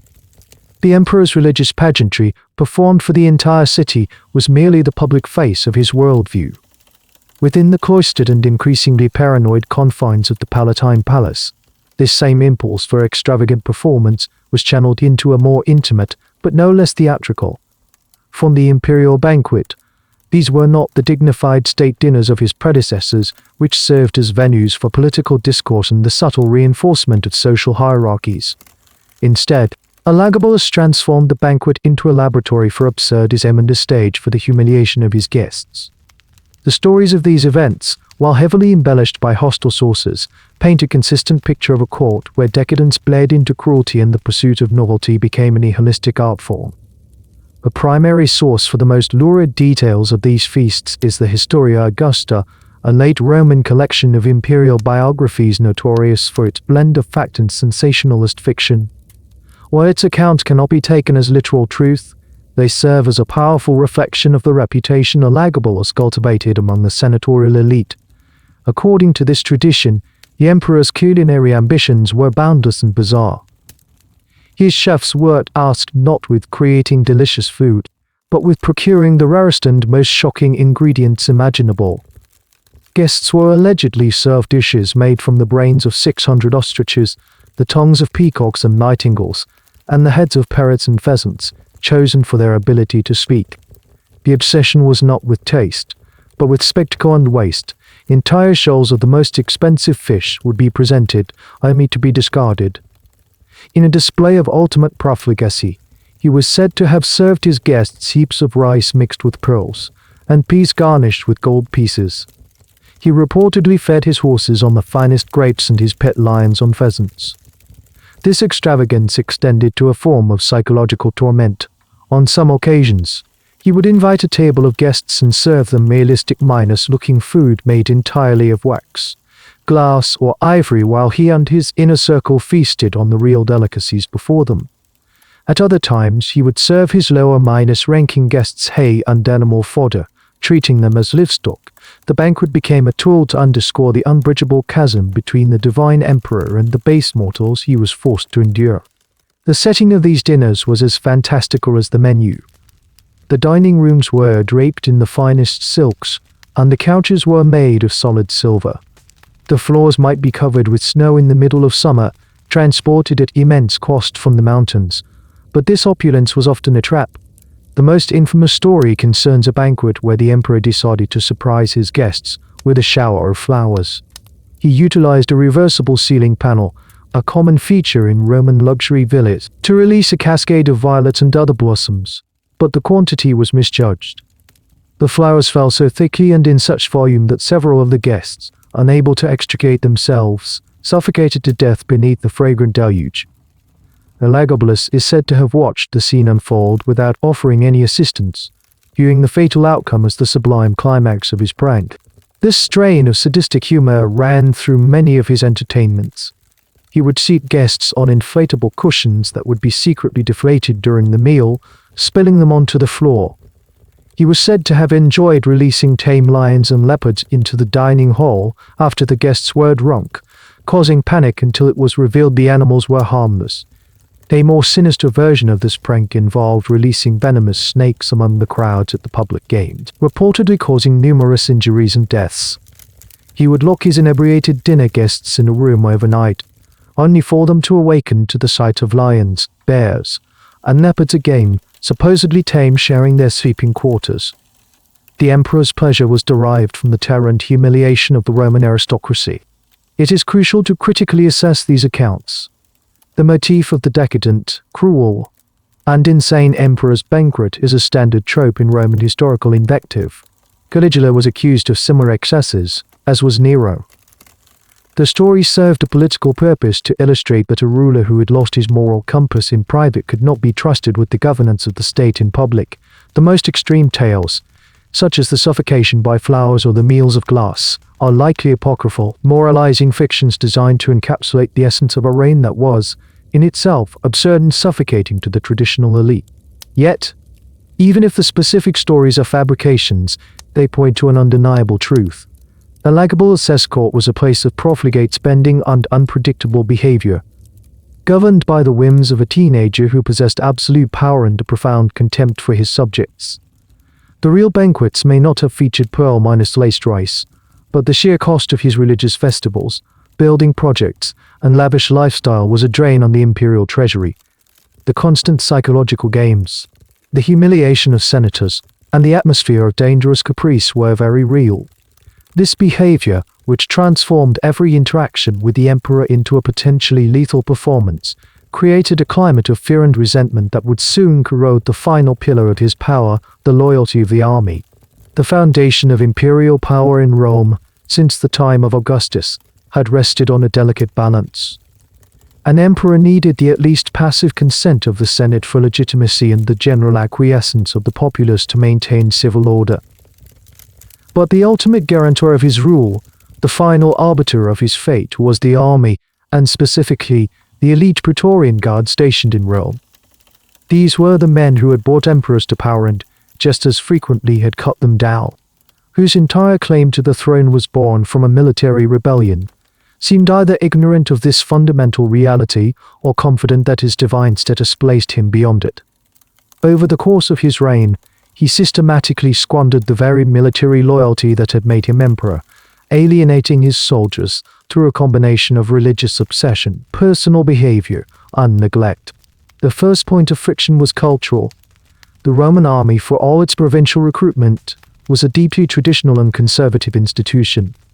It prized the masculine virtues of discipline, endurance, and martial prowess. The soldiers who had hailed the young Bastianus in Syria had done so believing he was the son of Caracalla, a soldier's emperor.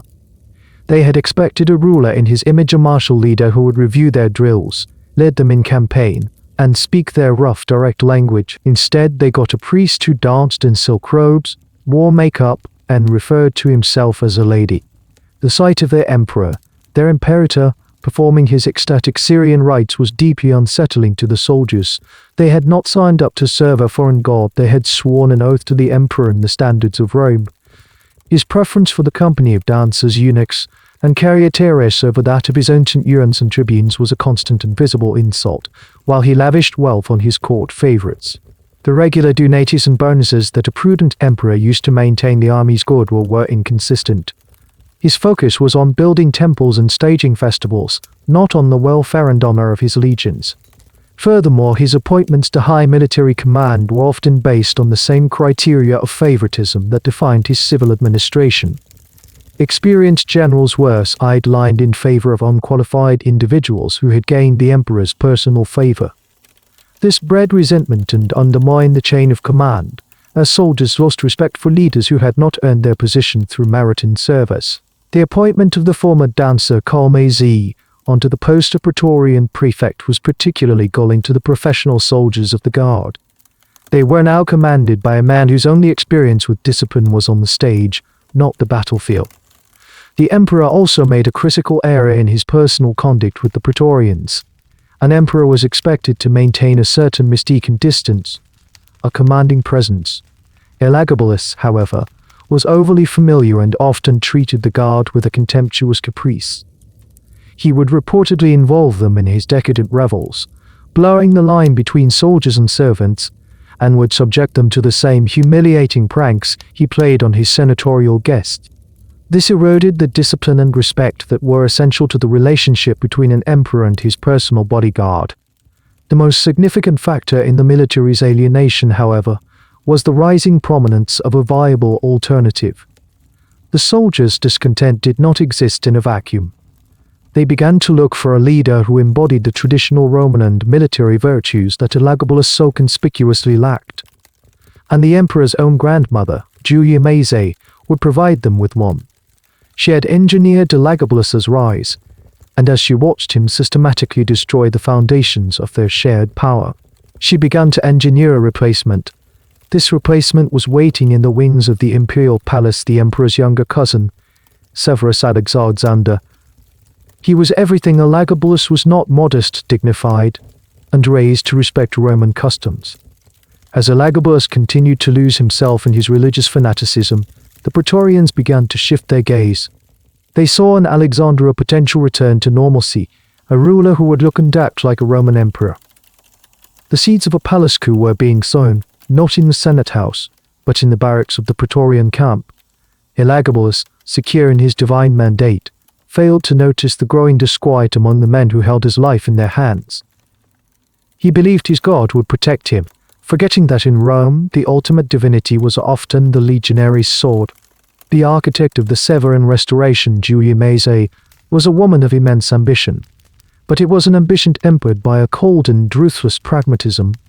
She had risked her family's fortune and their very lives on a singular gamble that her grandson, the priest of Emesa, could be installed as the Roman emperor. The gamble had paid off spectacularly, but as she observed a subsequent train from the heart of the imperial palace, she came to a chilling realization. The asset she had cultivated had become a catastrophic liability. The instrument of her power was now the primary threat to its continuation. Maesa's political calculus was not driven by morality or Roman tradition, but by the raw arithmetic of power.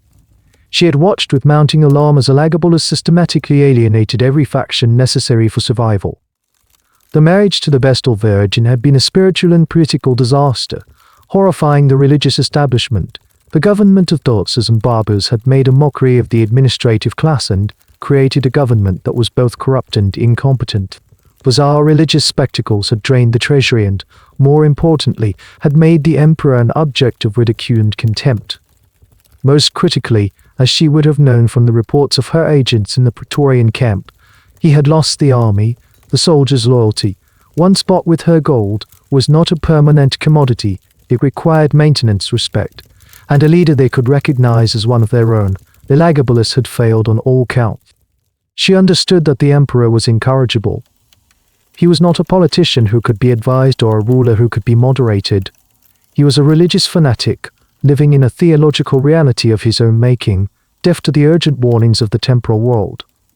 To Julia Maesa, the conclusion was inescapable: for the Severan dynasty to survive, Elagobulus had to be neutralized. Elagobulus had to be neutralized. Elagobulus had to be neutralized. A simple assassination would create a power vacuum and could lead to the extermination of her entire family. She needed a managed transition. She needed to replace him, but to do so in a way that preserved the legitimacy of the dynasty. Fortunately, she had a replacement in reserve. Her other grandson, the child of her more astute and Romanized daughter, Julia Maesa, was named Jesias Bassianus Alexianus. He was about 4 years younger than Elagobulus, and he was his cousin's complete antithesis. While Elagobulus had been raised in the ecstatic, theatrical environment of the temple at Emesa, Alexianus had been carefully and deliberately groomed by his mother, under Maesa's supervision, to be a model Roman aristocrat. He was quiet, modest, and serious. He showed a profound respect for Roman tradition, was deferential to his elders, and spent his time in studies of Latin and Greek literature and law, not in ecstatic dancing. He was, in every respect, the perfect antidote to the poison of Elagobulus' reign. With the solution identified, Maesa devised her final and most brilliant gambit. She would not move against her grandson, but with him, using his own authority to legitimize his successor. She, along with Julia Maesa, approached Elagobulus with a proposal framed as a masterpiece of psychological manipulation. They did not speak of his political failures or the anger of the army. Instead, they appealed to his divine mission. They argued that the tedious, earthly business of running the empire, hearing court cases, signing documents, meeting with senators was a distraction from his true and sacred calling, which was to serve his god Elagabalus. They proposed that he adopt his younger cousin as his son and heir, elevating him to the rank of Caesar. This new Caesar, they argued, could handle the mundane, profane duties of administration.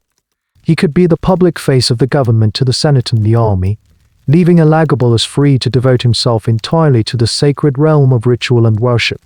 The proposal was a perfect trap, baited with the emperor's own ego and religious mania. Seeing a path to shedding the responsibilities he disdained and dedicating himself fully to his divine performance, agreed.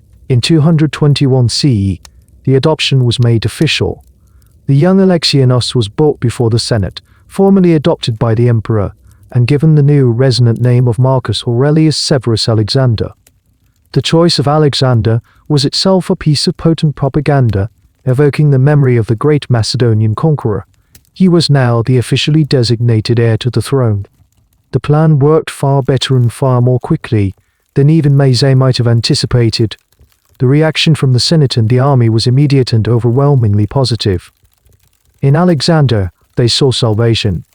He was a true Roman boy, the embodiment of a return to normalcy. Soldiers and senators alike flocked to the young Caesar, offering him their loyalty and affection. His popularity soared, while that of Elagabalus, already at rock bottom, plummeted further. A dangerous asymmetry of affection was created within the palace. Elagabalus had been convinced he was appointing a secretary. He soon realized he had crowned a rival. The grandmother's gambit had successfully placed the chosen successor on the board, but in doing so, it had also lit the fuse of a fatal jealousy, setting the stage for a final, desperate confrontation between the two cousins. The political masterstroke executed by Julia Maesa had an immediate and profound effect on the atmosphere within the imperial court and the city of Rome. The adoption of Severus Alexander was received by the Senate and the military not as a routine matter of succession, but as a long-awaited deliverance. Overnight, the young Caesar became the focal point for all the hopes and frustrations of the Roman establishment. When he appeared in public, he was greeted with genuine and enthusiastic applause. Senators, who had long avoided the palace to escape the emperor's whims, now eagerly sought audiences with the boy. Most significantly, the Praetorian Guard adopted him as their own. They saw in his quiet dignity and respect for tradition the promise of a return to the martial values they understood and revered. For Elagabalus, this sudden surge in his cousin's popularity was an intolerable spectacle. The plan presented to him by his grandmother had been a seductive one. He would be liberated from the tiresome duties of state to focus on his divine mission. But he had not understood that in ceding the profane world to Alexander, he was also ceding its power and its affections. He now watched as the soldiers cheered for his adopted son, while falling into sullen silence for him. He saw the city's elite fawn over the boy he considered an inferior. The psychological effect was immediate. Love of his god was matched only by love of being the center of attention. The jealousy he felt was not merely personal, it was theological. He was the chosen one of the sun god, the divine emperor. For the people to prefer this brand, conventional child was an insult to his god and a rejection of his entire cosmic project. His first reaction was to regret his decision and attempt to reverse it. The man who had subverted every Roman law now found himself trapped by a single, traditional one, the law of adoption, which was legally and symbolically persecution against his cousin. He forbade Alexander from appearing in public, hoping to starve him of the popular acclaim he now craved. He issued decrees attempting to strip him of his titles and honors, though these were largely ignored by a Senate and army that now viewed Alexander as the true heir. He confined the boy to the palace, surrounded by guards loyal to the emperor, effectively making him a prisoner. Alexander's mother, Julia Maesa, and grandmother Julia Maesa, sensing the escalating danger, formed a protective cordon around him, never leaving him unattended. This passive marginalization failed to dim Alexander's popularity, it only made him a sympathetic figure, a victim of the emperor's spite. Realizing that he could not simply undo the appointment, Elagabalus resolved to test the true loyalties of the only faction that mattered, the Praetorian Guard. He devised a simple, brutal test. He ordered the palace guard to be changed and confined Alexander to a specific part of the residence. Then, he started a rumor and allowed it to be leaked from the palace into the city that the young Caesar, Severus Alexander, was gravely ill and on the point of death. He watched and waited, expecting the soldiers to accept the news with resignation, thereby proving their ultimate loyalty still lay with him, the reigning Augustus. The result was the catastrophic miscalculation that sealed his fate. The news of Alexander's impending death did not cause sorrow in the Praetorian camp, it caused an open mutiny. The soldiers refused to believe the rumor was of natural causes. Convinced that their favored Caesar had been or was about to be murdered by the emperor, they refused to perform their duties. They remained in their barracks, a heavily armed and enraged force in the heart of Rome, and issued an non-negotiable demand. The emperor and his cousin must both come to the Praetorian camp immediately to prove that Alexander was still alive and unharmed. The demand was an unprecedented act of insubordination. They were not requesting an audience, they were issuing a summons. Elagabalus was now the prisoner of his own bodyguard. Terrified by the prospect of a full scale assault on the palace, he had no choice but to comply. The final humiliating scene of this power struggle played out in a procession from the palace to the Praetorian barracks. Elagabalus was carried in his magnificent imperial litter, but found himself ignored. Alexander was carried alongside him, and the soldiers thronged his litter, cheering his name and pledging their protection. Arriving at the camp, the two cousins were brought before the assembled troops. The soldiers greeted Alexander with wild enthusiasm, but met Elagabalus with a stony, contemptuous silence. The power dynamic was laid bare for all to see. Elagabalus was emperor in name only. The true authority now resided with the boy he had adopted, backed by the swords of the Praetorian Guard. He was forced to make a series of humiliating concessions, agreeing to dismiss certain of his most despised favorites from the court and promising to consult the guard on matters of state. He had tried to extinguish his rival's popularity and had instead been engulfed by it. As he was carried back to the palace in disgrace, he knew that the political game was over. He had lost, and his mind now turned to the only recourse he believed remained to him, a more direct and final solution. The forced visit to the Praetorian camp was a public and unequivocal humiliation. Elagabalus had been shown in the starkest possible terms that his authority was a hollow shell. The Praetorians had openly declared their allegiance to his Caesar, Severus Alexander, and had dictated terms to their own Augustus. For any other emperor this would have been a moment for cautious retreat, for mending fences and attempting to win back a semblance of control. But Elagabalus was not any other emperor. His mind did not operate on the principles of political calculation, but on the absolute logic of divine right. The events of the camp were not a political setback, they were an act of blasphemy, a rebellion of the profane world against the sacred. His jealousy of Alexander now curdled into a murderous obsession. Since he could not politically erase his cousin, he would have to physically eliminate him. His first attempts were clumsy and born of desperation. He sought to use the last vestiges of his formal authority. He issued a decree, sent to the Senate, stripping Alexander of his title of Caesar and all associated honors. He ordered that the public statues of his cousin be torn down. This was a classic Roman move to nullify a rival, but it was far too late. The Senate, now fully aware of where the true power lay, simply ignored the decree, became even more enraged and protective of their chosen successor. The attempt to legally unmake Alexander had failed. Next, he turned to assassination. The palace, which had once been a stage for his decadent fantasies, now became a claustrophobic nest of conspiracy.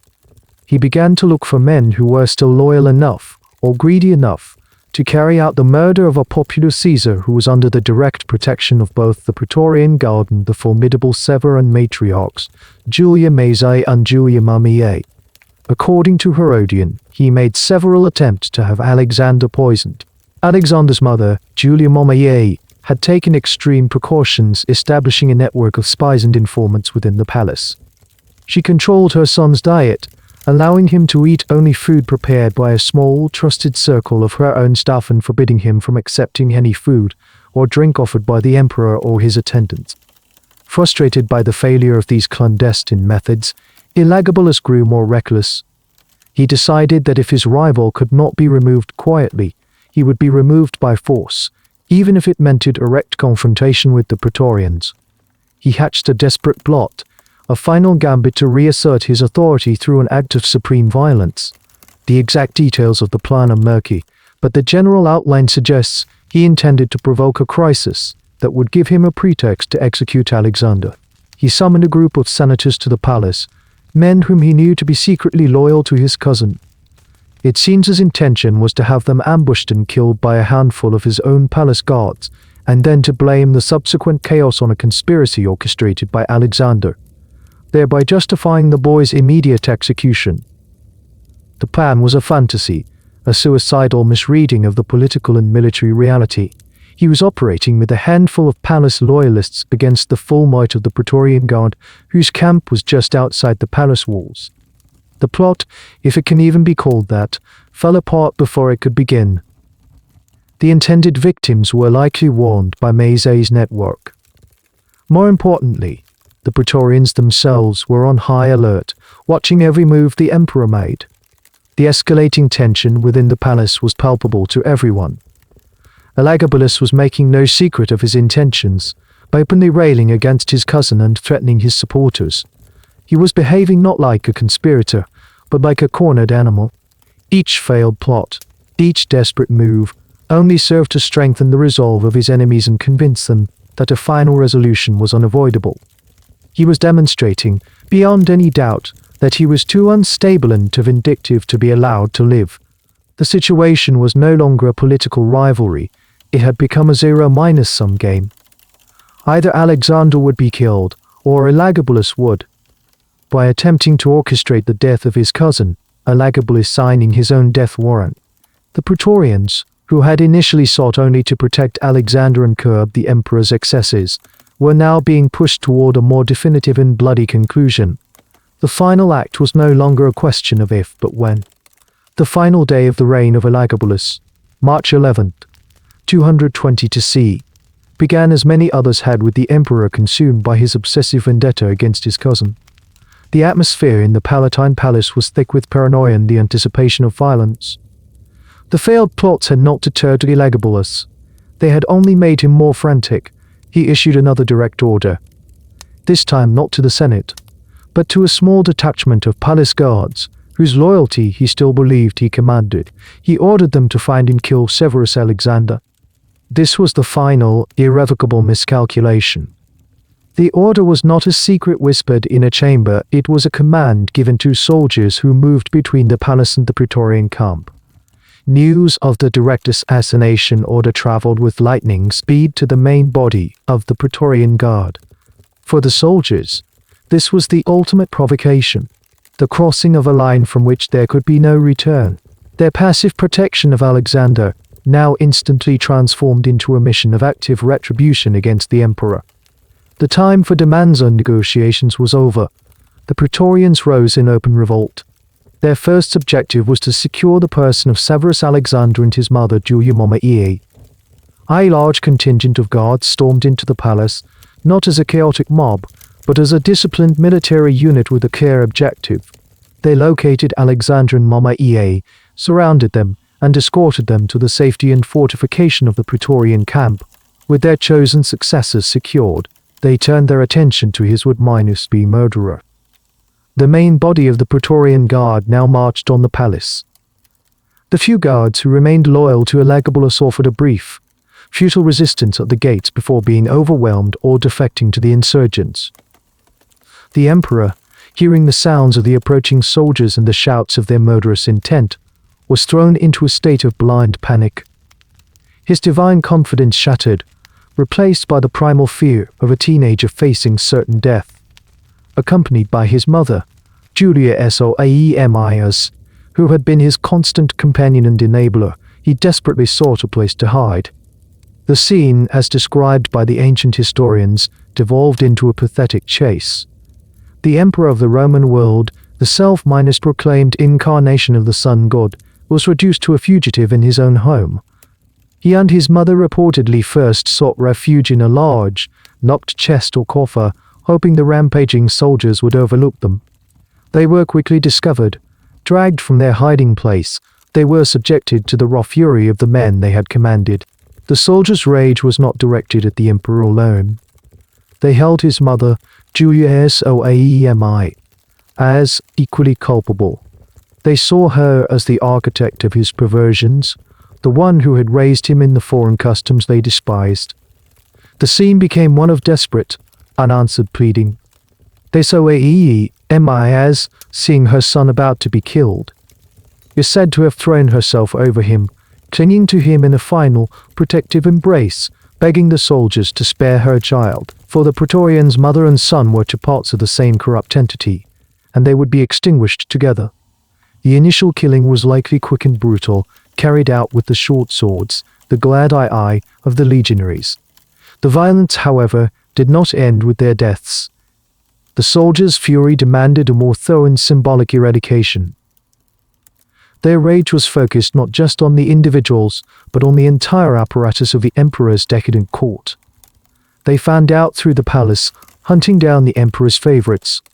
Heracles, the husband and former charioteer, was captured and executed. The Praetorian prefect Colmasion, the former answer, managed to escape the initial purge and, remarkably, would survive. Other key figures of the regime, the unqualified appointees and Syrian courtiers who had formed the emperor's inner circle, were systematically sought out and cut down. The Praetorian revolt had become a bloody and deficient palace coup, a violent and methodical cleansing of the entire administration. The act of assassination, once committed, did not sate the Praetorians' fury, it merely unleashed it. The swift, brutal killing of the emperor and his mother was the beginning, not the end, of the soldiers' retribution. What followed was not a political transition, but a methodical and visceral process of desecration designed to inflict upon the dead the ultimate degree of shame and to erase the stain of their existence from the city of Rome. The final moments of the emperor's life are shrouded in accounts designed to inflict maximum posthumous humiliation. While the initial attack occurred after Elagabalus and Maya's were discovered hiding in a chest, one persistent narrative recorded by Cassius Dio, and dignified end. According to this version, he sought final refuge in a palace latrine, attempting to conceal himself in a space reserved for the most private and base of human functions. It was there he was cornered and killed, a location that served as a powerful symbol for his detractors. The emperor, who had polluted Rome's most sacred spaces, met his end in its most polluted one. Death, however, was not the end of their ordeal. The first act of the rampaging soldiers was to strip the bodies of the emperor and his mother of all their imperial finery.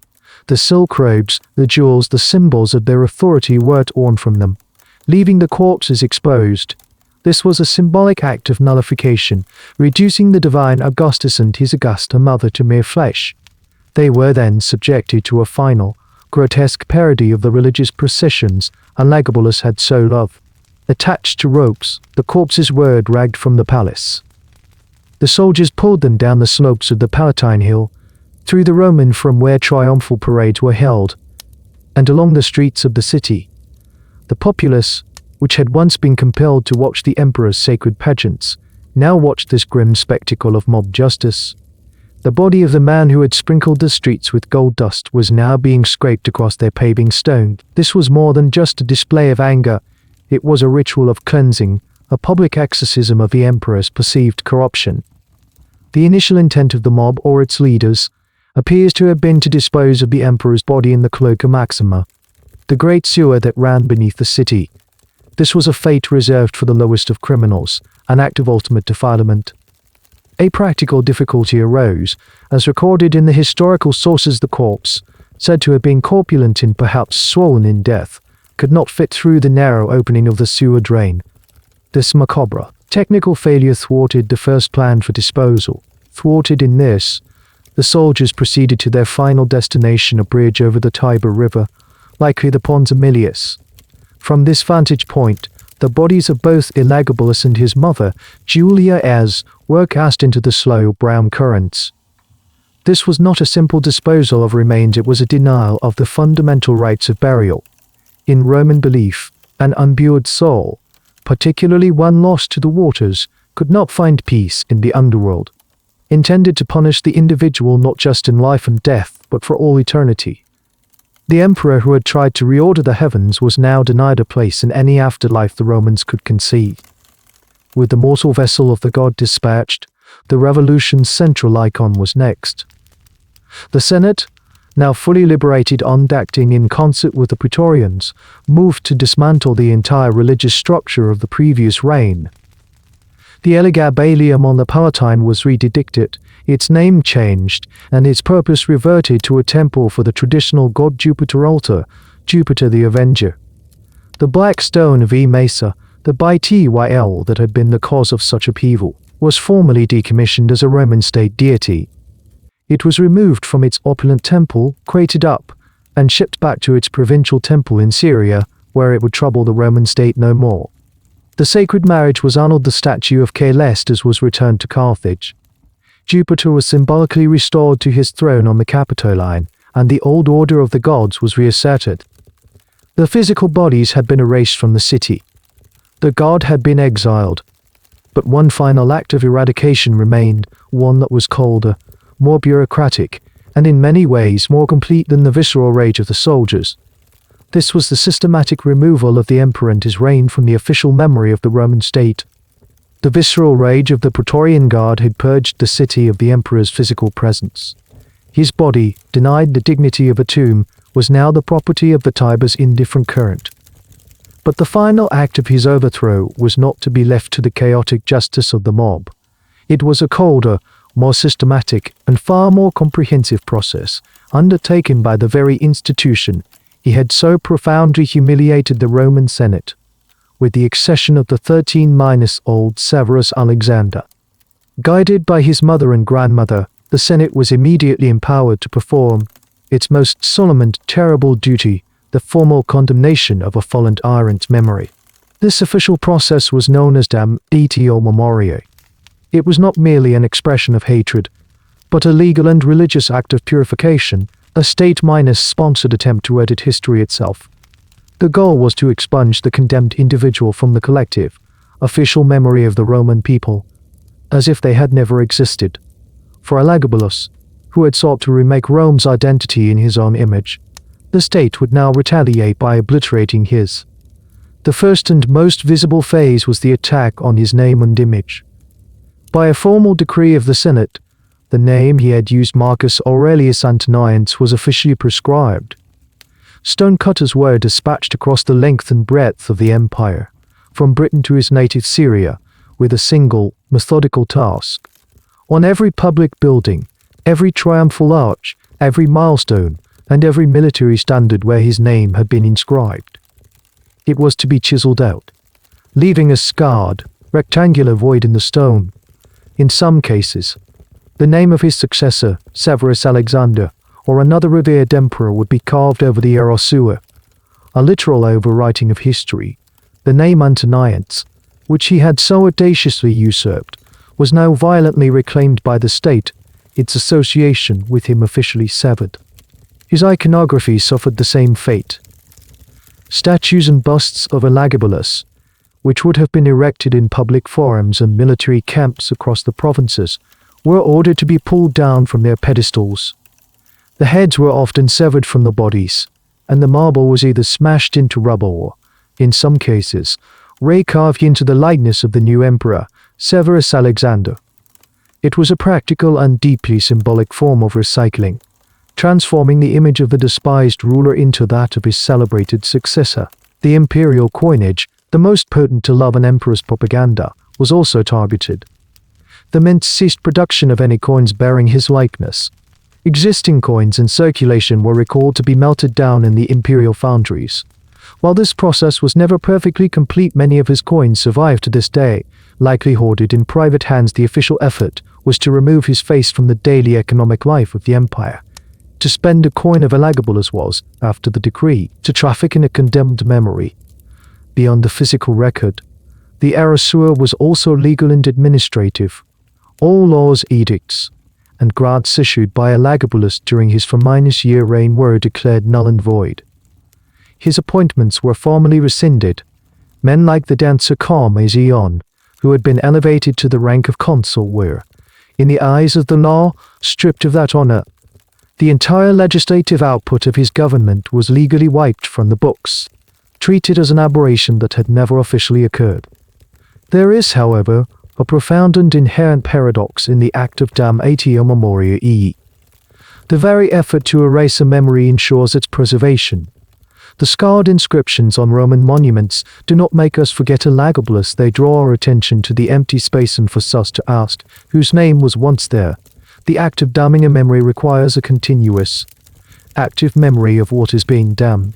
The most powerful instruments in this paradoxical preservation were the very historians who chronicled his downfall.